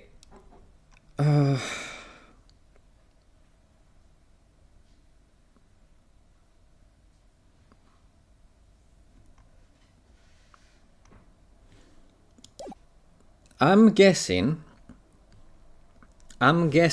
I have the person she's talking about has to be the killer, okay? Because the killer, in theory, does not know about the tape. So I think those two pieces are going to be the key to solve this conundrum. It has to be the killer. Now then, I will pronounce my verdict. Why don't we all respectfully sit back and listen, kids? I have already told you, Mr. Wright. This court does not need any more evidence. I'm not saying it's us that needs the evidence, Your Honor. Then do you want to show us the evidence? You want to show the evidence to that person? Yes, Your Honor. Please, Your Honor. Mr. Wright, for you to ask with such passion, I will grant you one chance. One chance. Please show the evidence. Okay. It has to be the killer. That's impossible, to turn the situation around in one try. One try is that I will permit.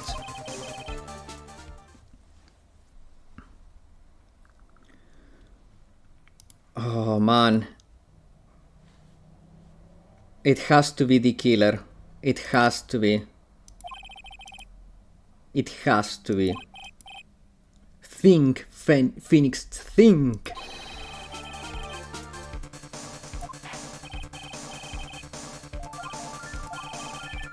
Who would you like to show the evidence to?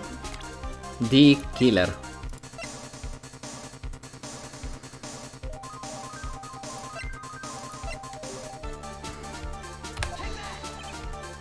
I see.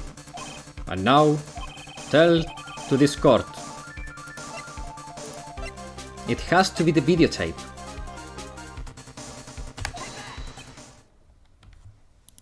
Well, what do you think, Mr. Edgeworth? I think there is some merit in showing this evidence to that witness. Bailiff, please bring the transceiver from earlier. It looks like I managed to convince him.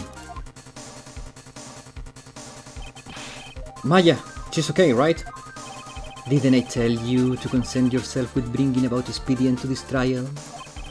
Now, if I understand correctly, you wish to show me one piece of evidence. Yes, one is all I need. I have here a videotape. It was found out your hideout. I heard you injure 3 officers in your attempt to get this back. That was most regrettable. However, it was an order from my client. I was told to protect that videotape. I thought so. I'm afraid I seem to have failed in that regard.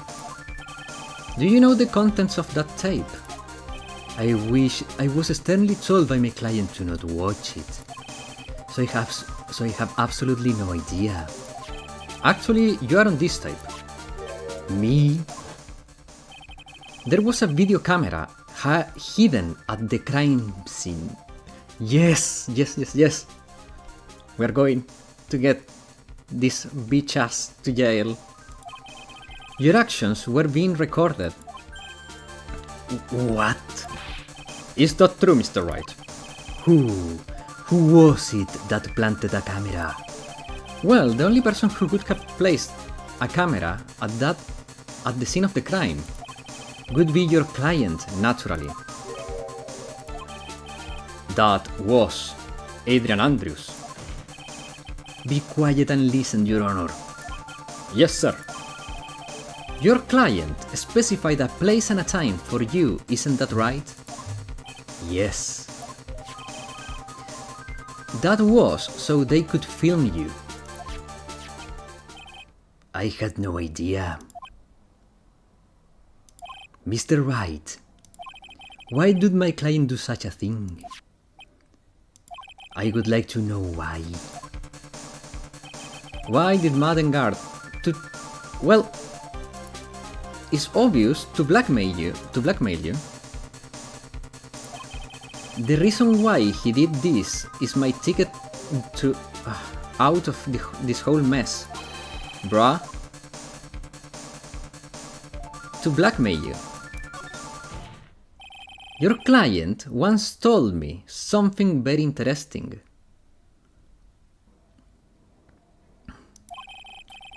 We were talking about you, and this is what he said. They said. But I'm no weakling. I don't believe anyone, least of all assassins. Oh, come on, Mr. Wright. Assassins aren't above blackmail.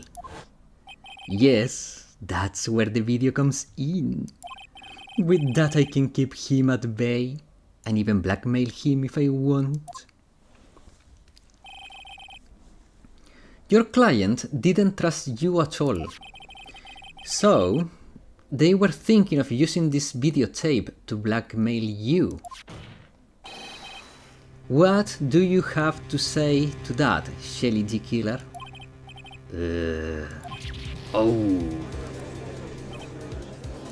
It looks like I was being deceived from the very beginning.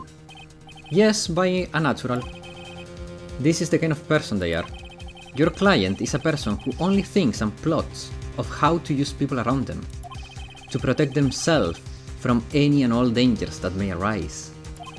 That is the true nature of your client.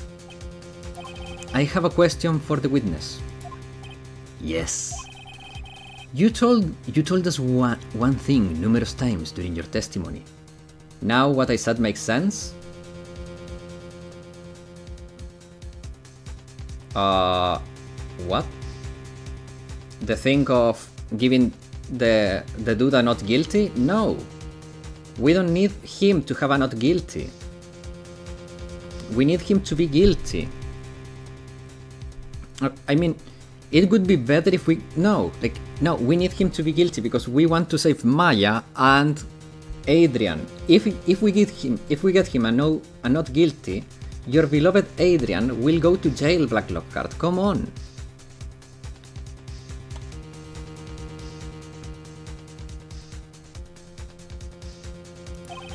You said that you detest traitors most of all.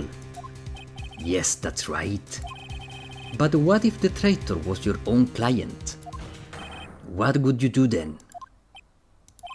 That's obvious. I would break our contract in that case.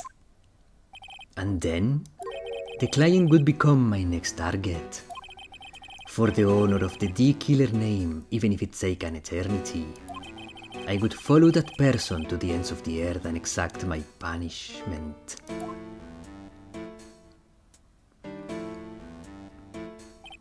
I see. That's all I wanted to know. So the traitor becomes the killer's next target. I get it. This is how we will turn this case around. Mr. Wright? Yes. Yes? My contract with my client is over as of now. I seem to have a new job on my hands. I will now return your precious item. What the? I'm not an item. I thought I'd never see you again. Oh, here we go.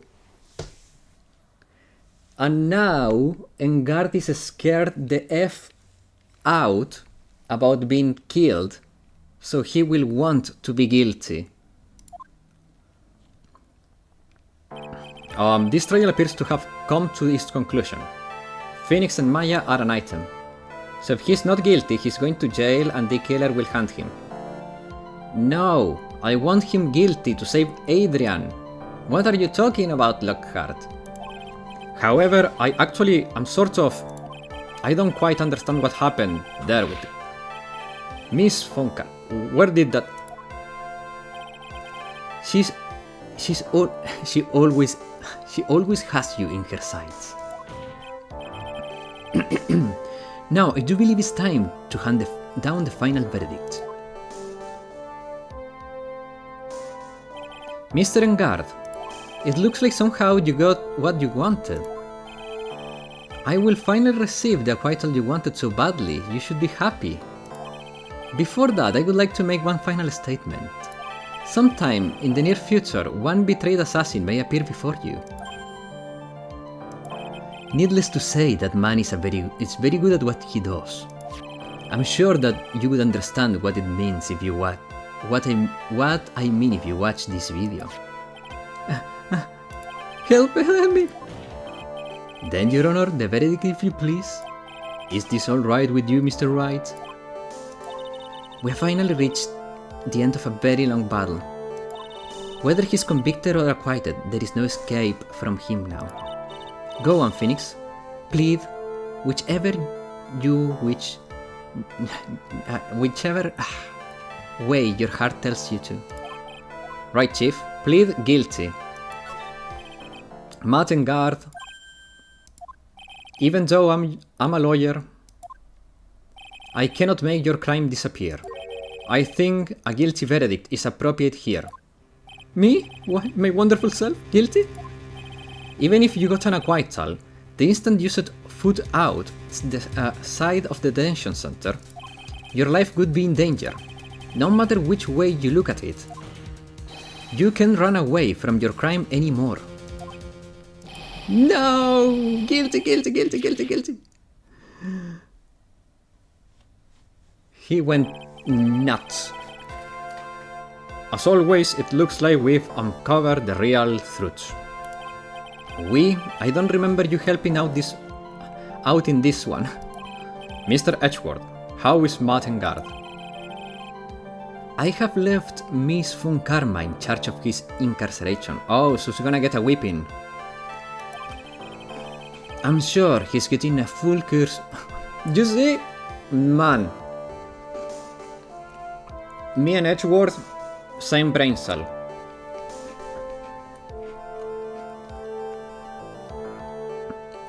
I'm sure he's getting a full course of meal of whipped leather right about now.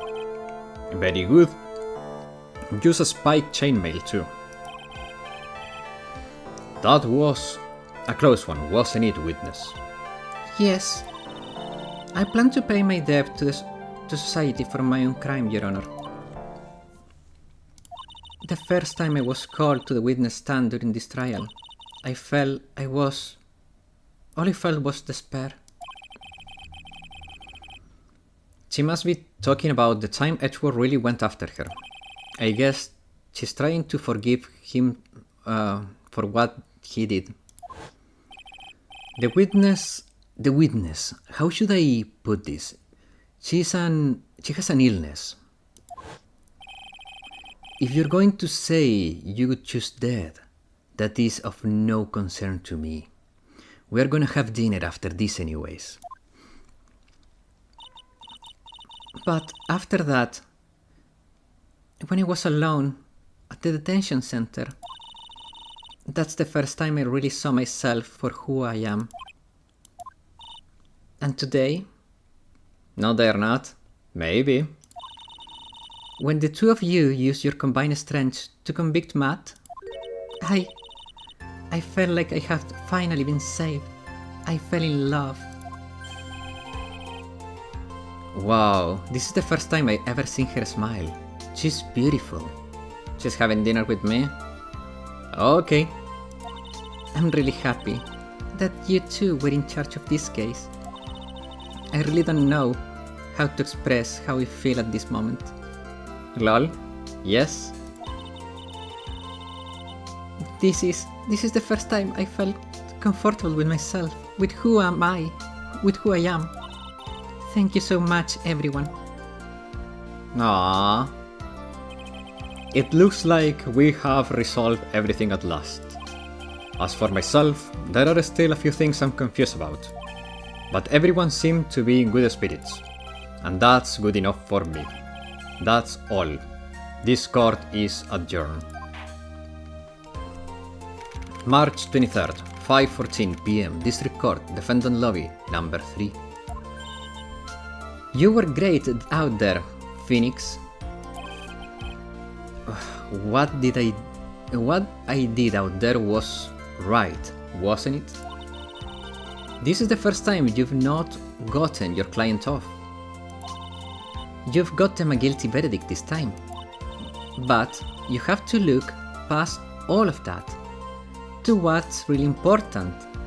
Now the case is over. For the record, Adriana goes free regardless. I think the scene where you ask and not guilty is fun is all. Now Sherlock is gonna ruin the good vibes because he didn't do the bad ending first. No, I'm just not going to do the bad ending and we're going to move to the next game.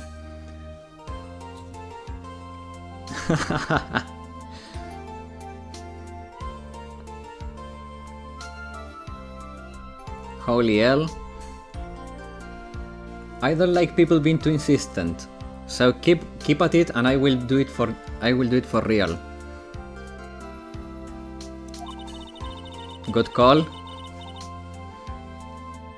You now realize that there is something more than just getting a not guilty, right? Yes, I understand now. Phoenix, think back for a second. Think to the moment before Von Karma arrived with the final pieces of evidence. Think about the incredible decision you had to make. Now then, Mr. Wright, let's hear the defense's final statements on this matter.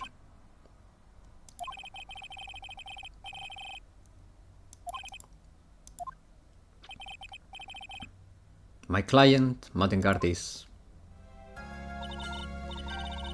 he guilty or is he not guilty? Those were your choices, and then your answer. Your answer spoke to what being a lawyer means to you. Or go back and try make him not guilty? Right. Edgeworth, I have good news. Maya is now safe in the police custody. Really? You're telling us the truth, right, Mr. Edgeworth? Yeah, she's quite safe. She's on her way here as we speak in a patrol car. Yay! Mystic Maya is safe! You did it! You really did it, Mr. Nick. She punches deceptively hard for a kid. I believed in you. I keep saying to myself, Mr. Nick will save her, Mr. Nick will save her. Yes, Maya, under questioning right now, she's a suspect in another murder. No! Thanks. Oh? What's wrong? Miss Von Karma. I hate when she gives us that look. Come on. Give us a smile for once. About earlier, thank you. Why are you still smiling, Mr. Phoenix Wright? You lost. Your perfect win record has now been crushed. She's so dumb. She's so dumb. But damn, that look. I can forgive her dumbness.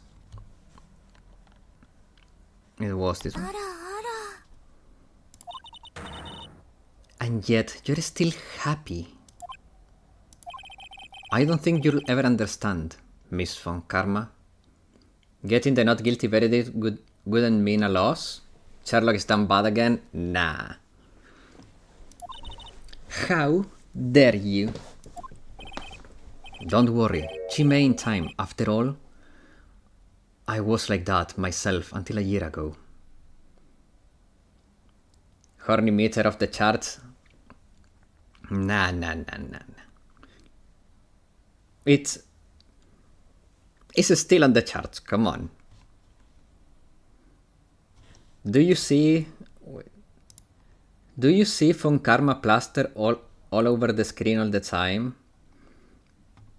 I mean, it's not like I have her permanently on the screen, you know, it's normal. There is nothing weird or wrong going on here, guys. Von Karma is not on the screen all the time. She's there, you know.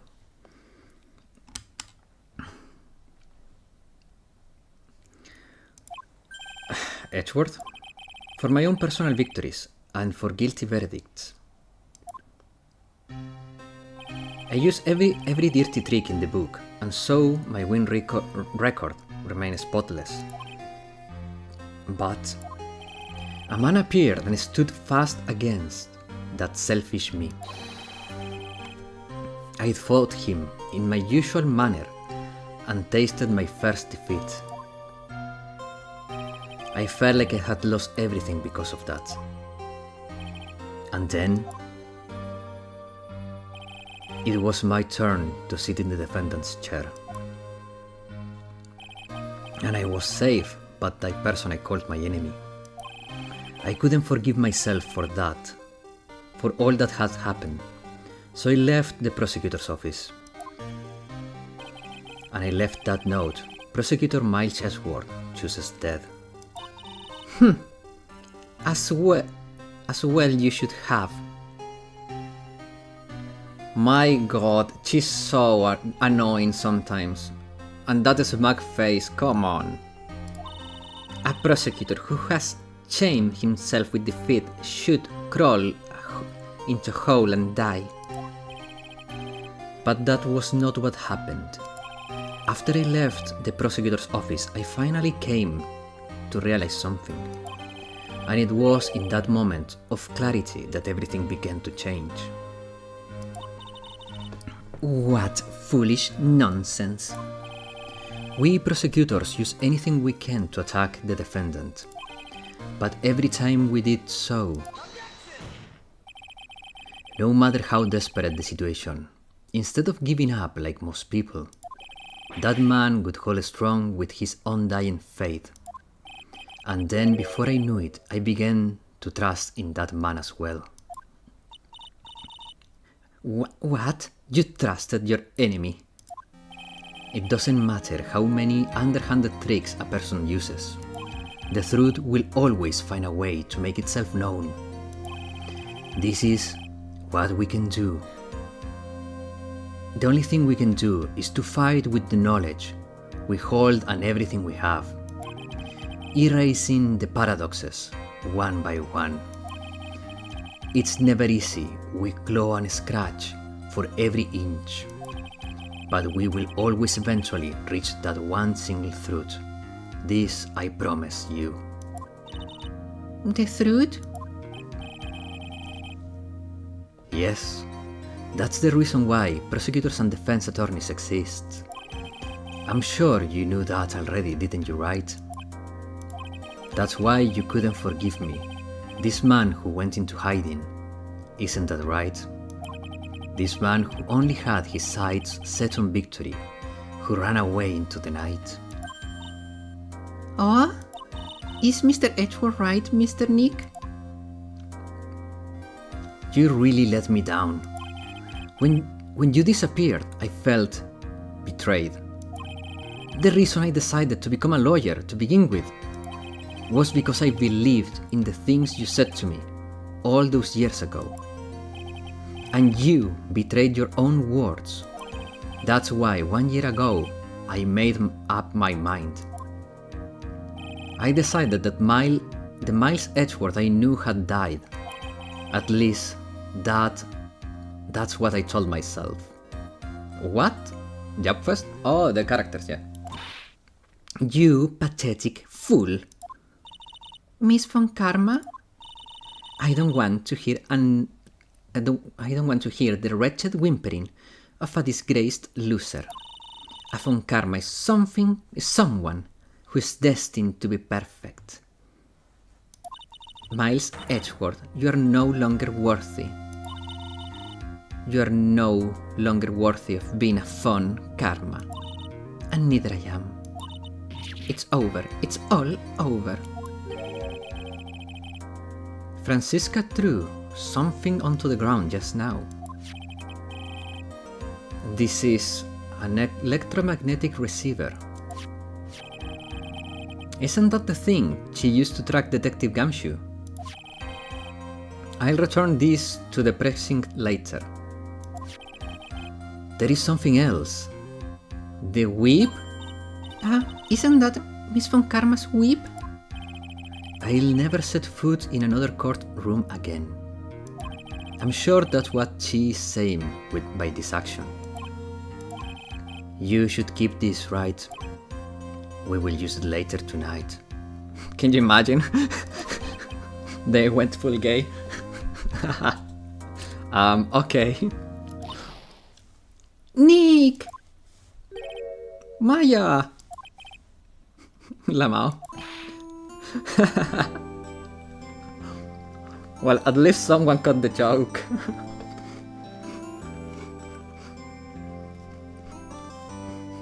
Ew.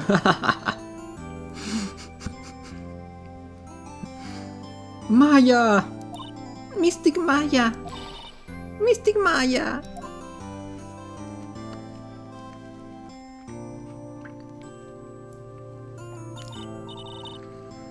Nick, I knew you would come through. You got Engard convicted, like I knew you would. And on top of that, you even rescued me. Went gay while there is a beautiful lady in the bottom right. Oh yeah, von Karma is gone. There. She's leaving us, guys. Fun Karma. She... Fun Karma terminated her romantic relationship with us. And, well, I think she realized that there is something stronger between Phoenix and Edgeworth. You get stoned for just being one here, so you is personal to me. Oh, I see.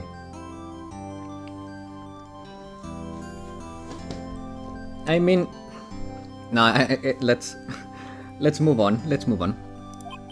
Well, of course I did. You know I would never desert you. But we sure pressed our luck this trial. You're really lucky to be standing here. Phoenix is not gay. I know, man. It was just a joke. Black Lockhart, come on. You need to go with the flow sometimes. Whatever. Look, it's over, okay? Besides, if I did a croak, I would just come back and hunt you like a bad ghost. Through Pearly. Is it really that easy to do? It's really that easy to do something like that? No, nah, gay flow ain't for me. The jokes, I mean, dude, the jokes. Thanks a lot, Nick. Don't mention it. Maya? Oh, Mr. Edgeworth. I'm relieved you're alright. Let's have dinner tonight. Hey, it looks like you've made some real progress, Edgeworth. Maybe we can go for dinner. Thank you. Well, I suppose I'm a little different from who I was a year ago.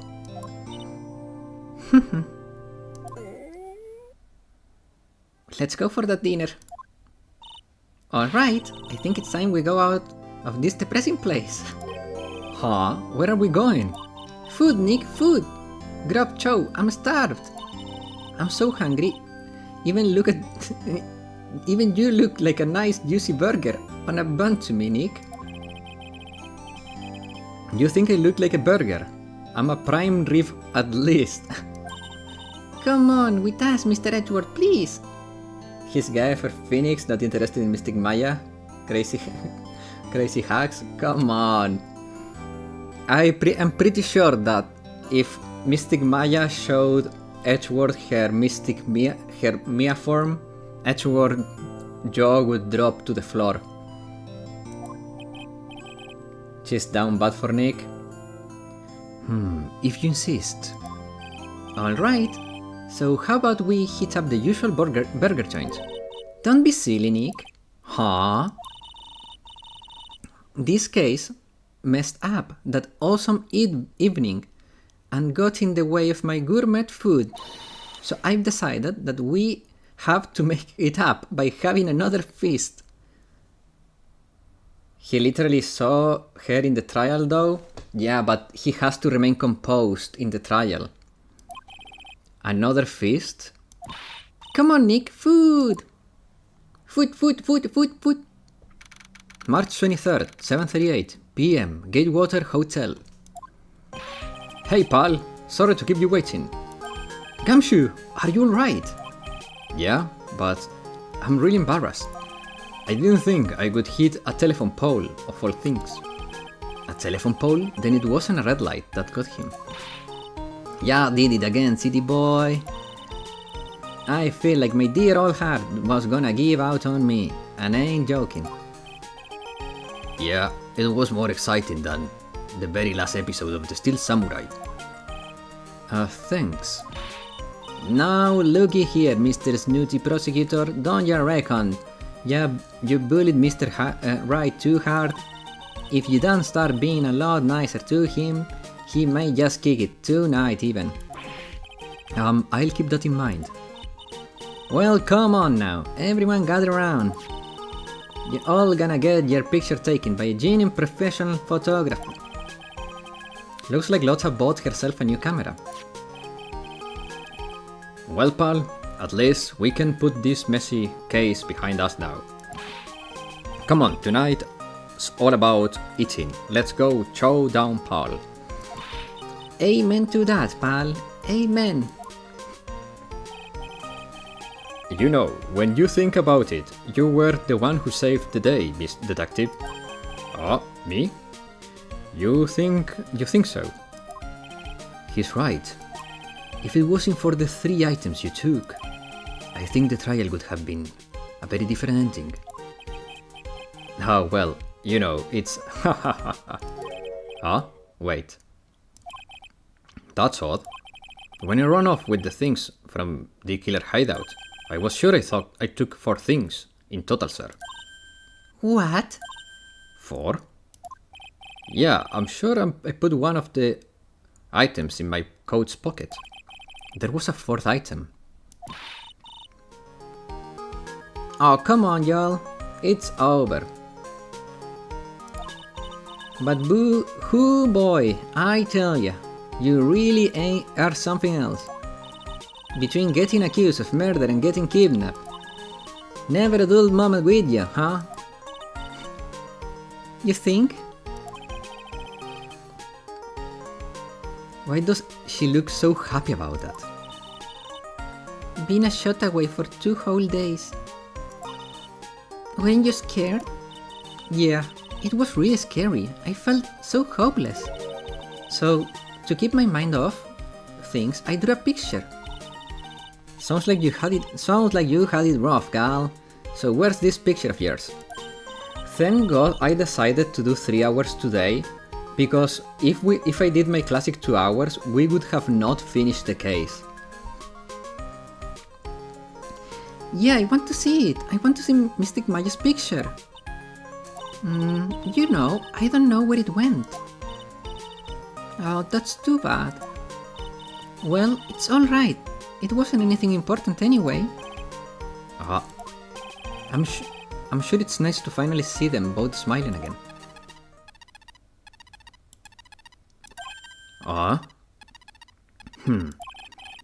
What is it, Edgeworth? This thing is picking up something. That's from Karma Receiver. Thanks to her, I had the most awful experience of my life, sir. I can't believe she stuck a tracking device on me. That's odd. Even though you're standing right here, the tracking device seems to be in a different location. Oh, it's probably busted. Or something, sir. Well, it doesn't matter. I'm afraid it's about time for me to excuse myself. I still have some work to do. Huh? But Mr. Edgeworth, you haven't even eaten anything yet. And you have eaten way too much, you glutton. I had fun tonight. This is the first time Edgeworth is properly friendly and a properly polite person. Now, if you'll excuse me. Wait. What? I just want to say, thanks Edgeworth, you really saved me out there. If anyone should be saying thanks, it should be me, right? I feel like the words alone aren't enough. I wonder if there is anything I can give him to express how I feel. What?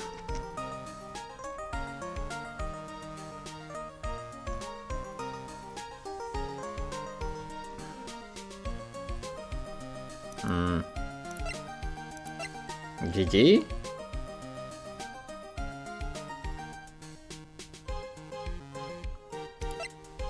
The whip, maybe?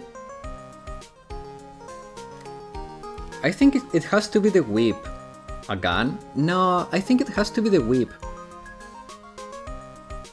It has a certain mysterious nostalgia to it, so it has to be the whip. What's this? Thank you. It's all thanks to you too. You and her. You don't need to thank me. I was only doing my job.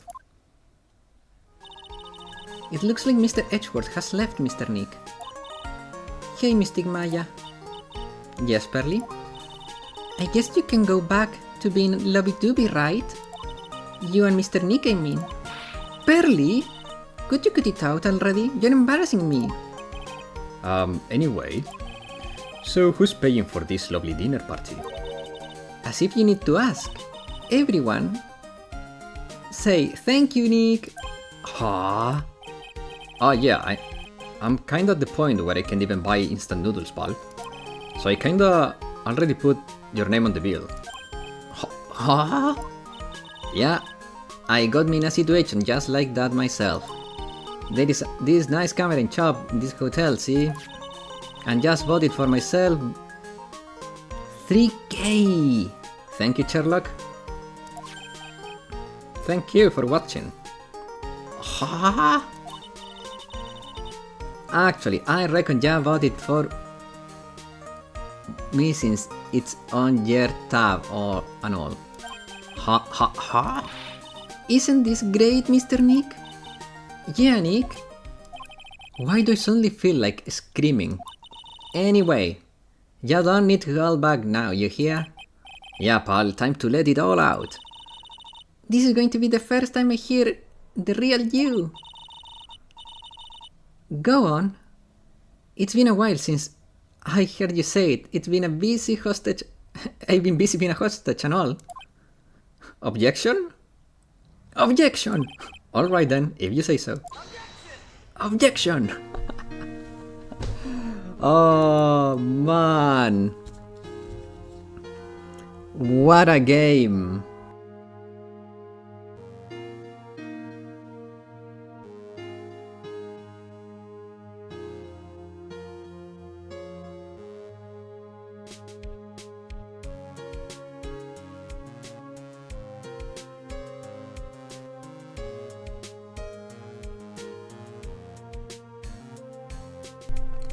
Okay.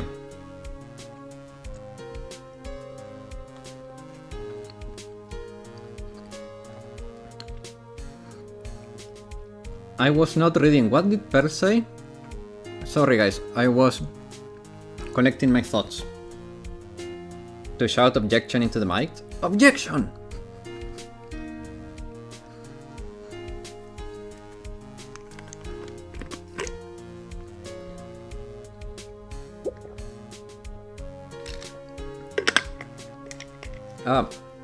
That's the one thing they miss from the DS games, the ability to shout objection into the mic. Oh! Pearl heard the hotel was popular for honeymooners. Oh! And she made a reservation for Phoenix and Maya. Pearly! You can shout it in Japanese and it works? Oh.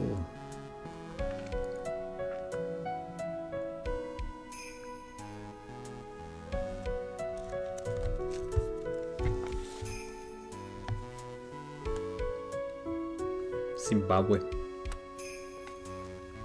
Hi Regina.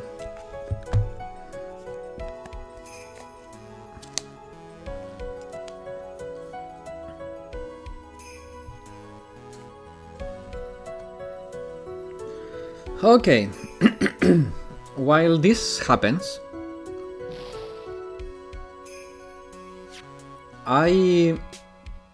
let's talk about my opinions on this game, okay? So, let me get my list here. Okay, so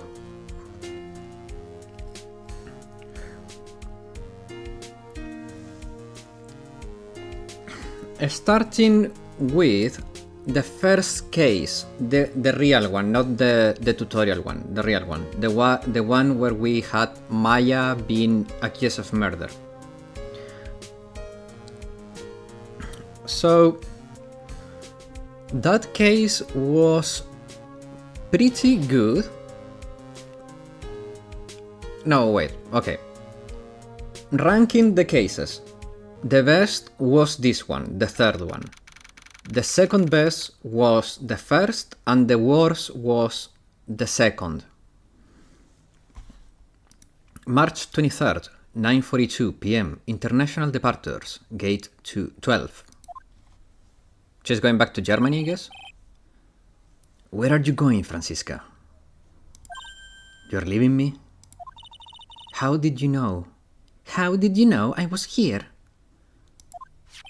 With this, That's... I heard you were planting things on a certain person. Things like tracking devices on his code, for example. That's just like you. I will miss you. I only planted it there because he was always wearing it. This filthy, drab coat of his. I don't know how it ended up in my luggage. But it's going into the trash. I promise you that. Oh, that's right. Speaking of that man, he told me something very interesting. When he ran off with the things from the killer's hideout, I was sure it took 4 things in total, sir. Four things? It seemed that he put the last one in his coat pocket. He put it in here. It doesn't matter anymore. The case is already over. What are you going to do now? That's none of your business. Are you running away? Shut up. You don't understand a thing. You can possibly understand what it means to be Manfred von Karma's daughter. He's a criminal, you know. Franziska. So many expectations from everyone around me. Expectations I must fulfill. I'm expected to win no matter what, and failure, such a thing is not an option for me. My father was a genius. There's no doubt about that. But me, I'm no genius. I've always known that. But I had to be one. I had to. You may not be a genius like your father, but man, you're beautiful. Her best scene is coming. But you're a prosecutor. You have been and always will be. No, I'm not. Not anymore. I even thrown my whip away. Speaking of that, Wright gave this to me to hold on to. Right? Right? You knew something like this could happen, didn't you? I'm going to say this again. We prosecutors do not fight for personal honor or pride. I hope you will think deeply about what you should be striking down with that whip. See you tonight. You haven't changed a bit. You've always liked my whip. You always left me alone and walk on ahead without me. Miles Edgeworth, I've always hated you. And then, finally my chance to take my revenge on you arrived. If I could win against that man, if I could make Phoenix Wright bow down in defeat, then this girl you left in the altar behind would have risen higher than you. That was supposed to be my revenge. I see. You know, I can't do it. I can't change who I am. I can throw away everything I've been until today. I believe you can, just like how Adrian Andrews did. Adrian Andrews? You were going to use her during the trial, right? But you were dependent on your father by using his tactics. Isn't that right? Today you chased after me after I had left you behind all these years. And that's why we're standing here now, side by side. So, would you take this ring and keep walking with me? But I have no intention of stopping. If you say you are going to quit your walk down the prosecutor's path, then this is where we part ways, Franziska von Karma. She finally cracked! She finally cracked! Oh, I need a screenshot of this. Oh my god. She can have a cute side. This is going right into Discord.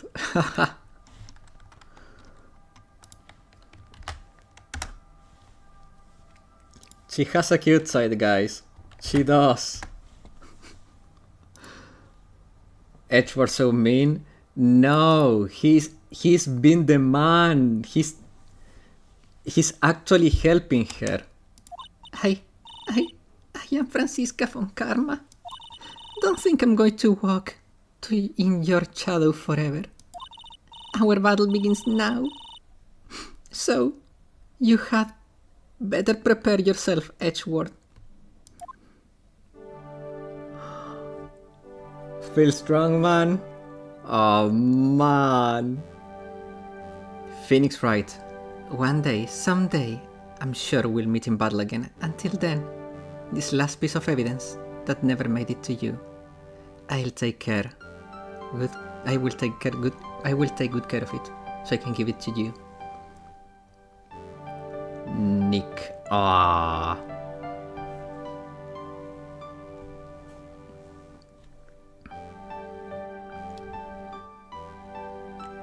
Ah. So Von Karma gets cute. This drawing cracks me. Okay, guys. We have a little over 30 minutes. So I want to take this time to talk about the game, okay? So also let me look something up. Because I want the list of cases of the other game. I want to rank the games so far, okay? A little bit like a tier list of my favorite cases.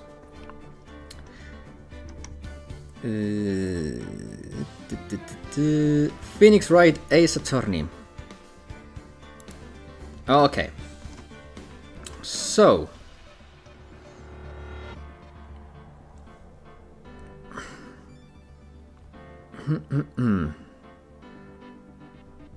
Rise from the Ashes is the one where we send freaking... Okay, yeah, this is against Chief Gant. Okay.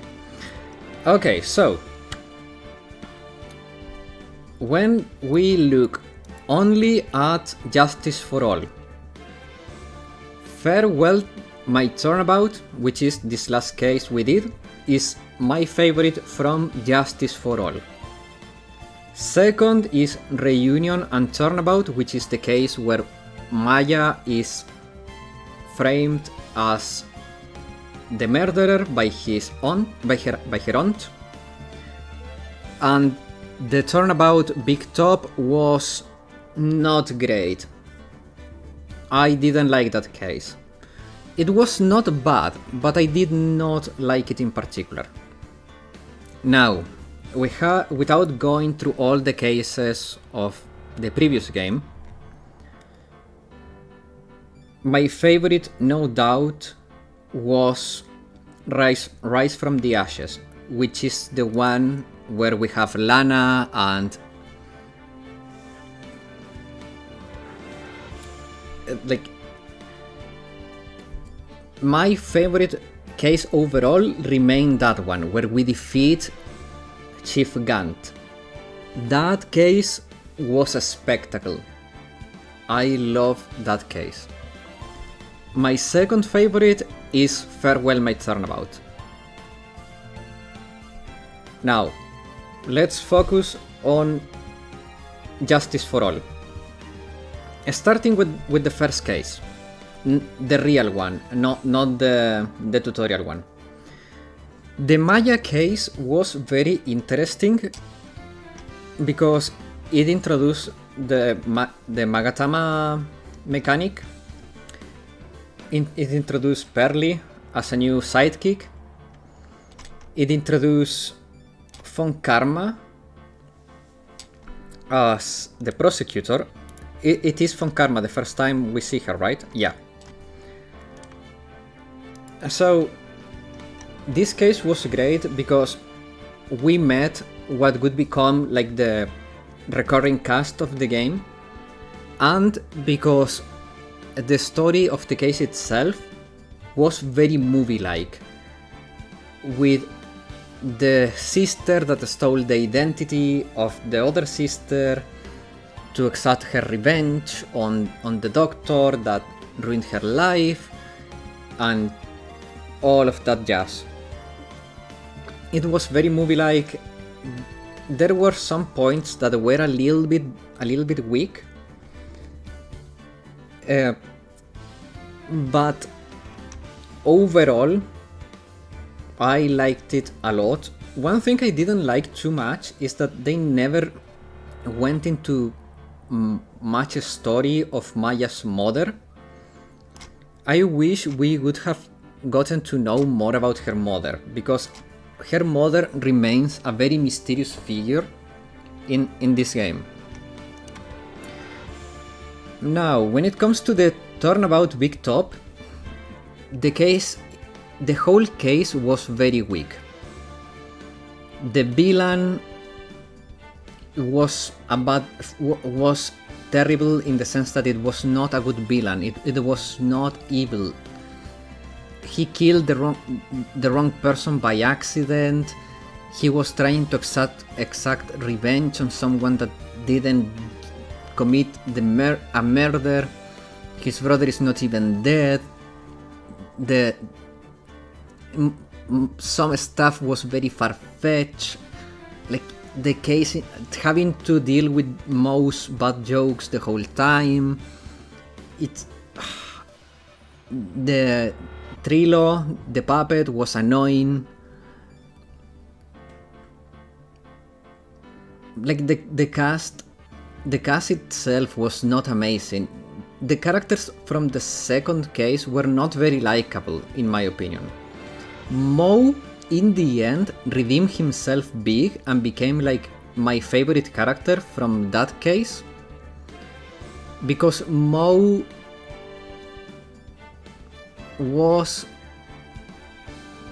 he became like that responsible figure they needed after the ringmaster died. And I really like how like he showed his forgiving hand to the dude that was an asshole, that I can't even remember his name, the magic dude. He was an asshole, and even then he was very forgiving towards him and stuff like. And I also liked how he wanted Regina to see the real world and brought her to the court. He was very father figure there for Regina. I like that type of character development, but in general it was not amazing. Now, this last case. Oh my god, this last case. What a roller coaster it was. Starting from the beginning. As soon as Maya went away, I knew she was going to get kidnapped. And I think I even said it in the stream, she's gonna get kidnapped. But I never thought her kidnapping would resolve in the way it did. And I don't mean the way she was freed, but how it was played out. Because this case puts you, like, if you get invested enough, puts you in such a big moral dilemma, because I genuinely thought I had to make a choice at a certain point of, am I saving Maya's life or am I saving Adrian's? And I knew deep inside that Maya could not die. No matter the choice I made, Maya could not die. But I knew, or rather, I don't know because I haven't tried it, but I felt like if I if I tried to save Maya, I would have triggered an ending where I ruined Adrian's life, and I felt so bad about it. So I had to go with my intuition and say, Maya will not die. So I can do this. I can do this knowing that Maya will not die, because she's too important of a character. She cannot die. But man, I think that, I don't know if it came through my voice when I was in that part, but Phoenix grabbing his head with his two hands, I was literally in the same position, thinking, will this play out the way I'm thinking it's gonna play out? Because if it doesn't, oh my god, that would have been tragic. And there were so many elements of this case that were amazing. Like, when we finally get to see the truant guard, I felt like this is a villain. This is a villain you can hate. And I like when you can hate the villain. That's a good villain. That's why I also didn't like the Big Top, because freaking Acro, he was not the kind of villain you can hate. I hated Acro because he was not a villain. And I like those villains that are evil, like you see them and you see, oh, this bastard needs to go to jail or needs to become the next target.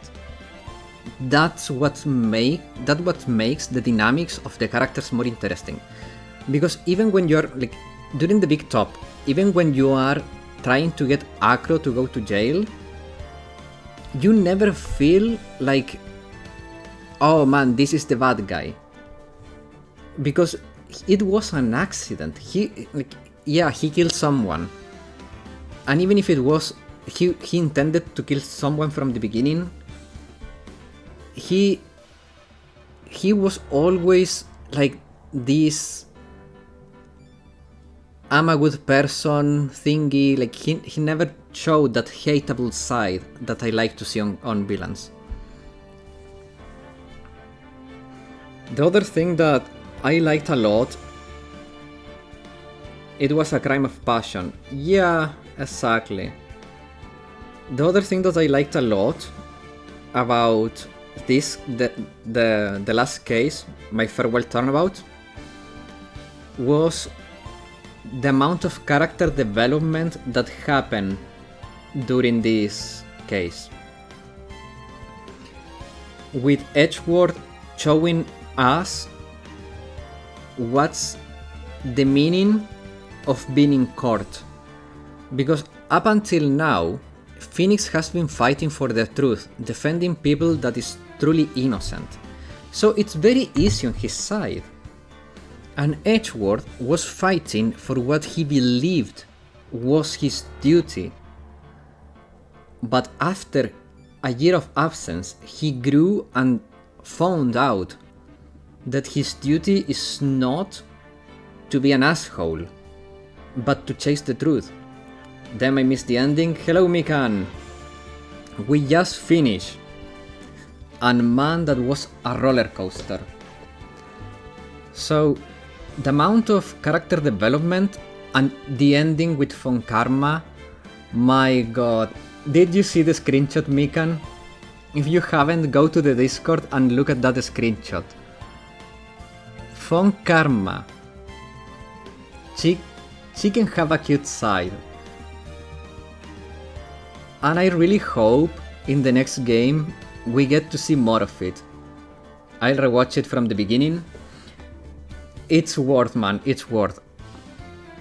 I did my best effort with the voices. At some points I was eating cookies.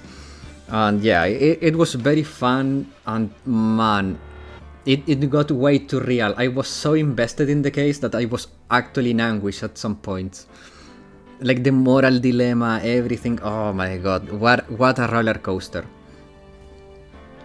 And yeah, like, what else? What else can I say about this case? Well, even Detective Gumshoe had a good amount of character development. Like, he's pretty competent at his job. He's pretty competent at his job.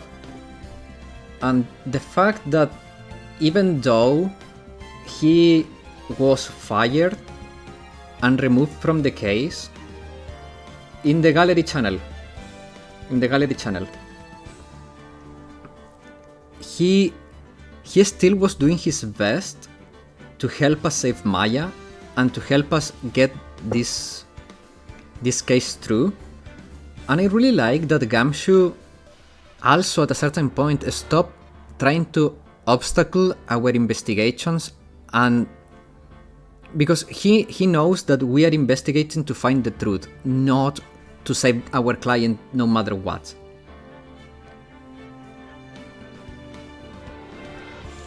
So yeah, it was great, guys. It was a great case.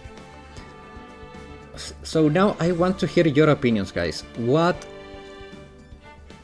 are your opinions on the case, on the pacing of our playthrough, on my performance on the playthrough?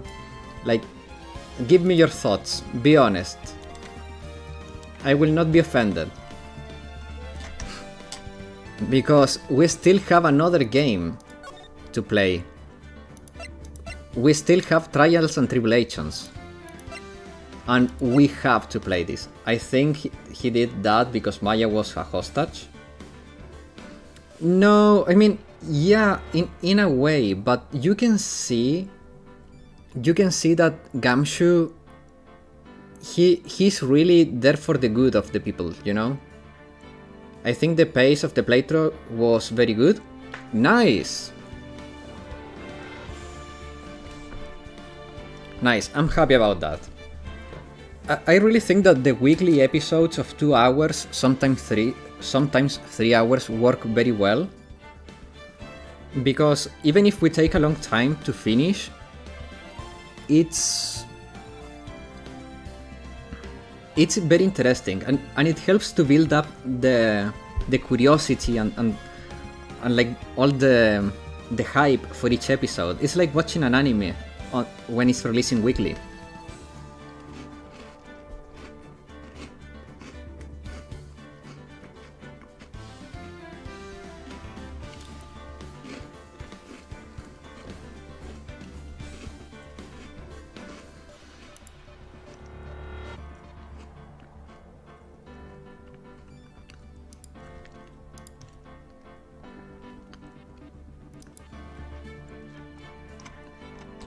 So the next game, while you guys think about it and write down your thoughts,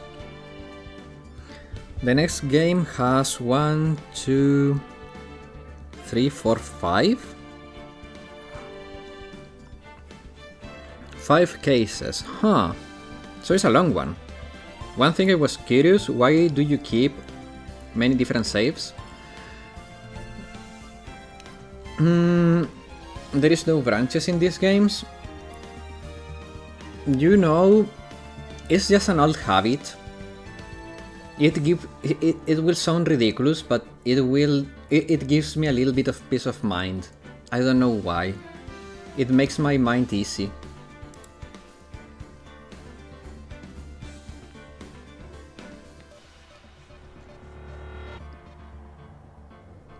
Oh yeah, the Trials and Tribulations has 3 cases, but 2 are shorter. Oh, 5 cases, okay. So it's 3 long ones and 5, it's 3 long and 2 short, okay. So I guess it's the tutorial case, which is short, then you have long, maybe you have tutorial, long, short, long, something like that.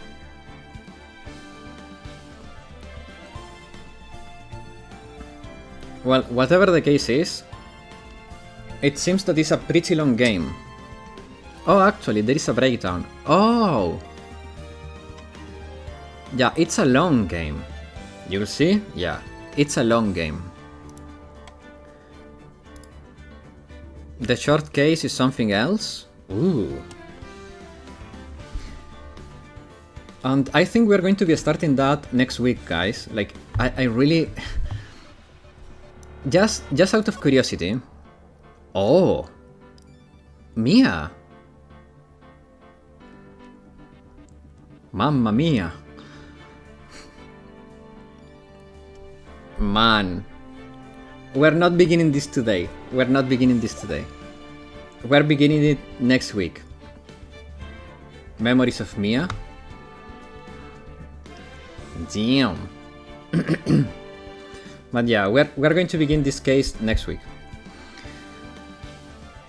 Now, guys, I know I usually end the stream in about 10 minutes, but I think that for today, this is a good point to stop.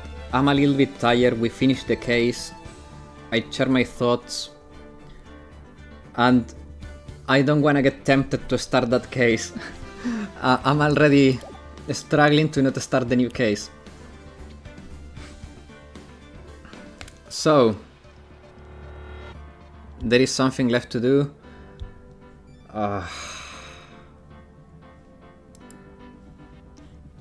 Is it really worth to do the bad ending? Like, I really don't care all that much, man. And we have like 5 minutes left. I don't know how long it's gonna take either. It's part of the experience. Look, let's do it. How long does it take? Maybe we can do that. Like, I start the stream 10 minutes earlier, we do that. Okay, I think it's not that big, because if it's not that big, we do it in the first 10 minutes of the stream. Because I'm really tired right now, and I have to go cook.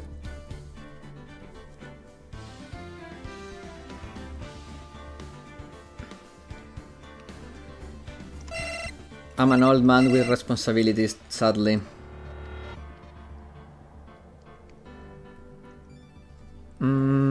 It's the only game with 2 endings. Yeah, but the question is, can we finish that in 10 minutes so we do that at the beginning of the stream next week?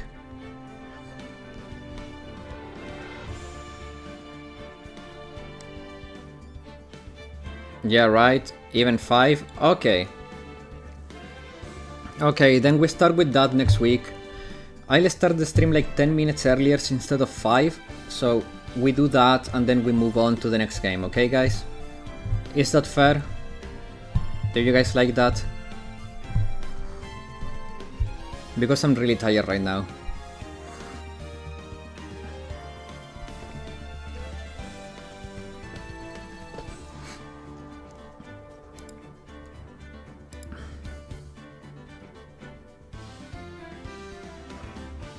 Yeah, okay, I think that's gonna be it then. Sure? Okay, perfect. Guys, thanks everyone for watching. I hope you had as much fun as I did. This was a freaking roller coaster, and I'll see you all tomorrow for more Yakuza 0. Have a good rest of your day or night. Bye bye.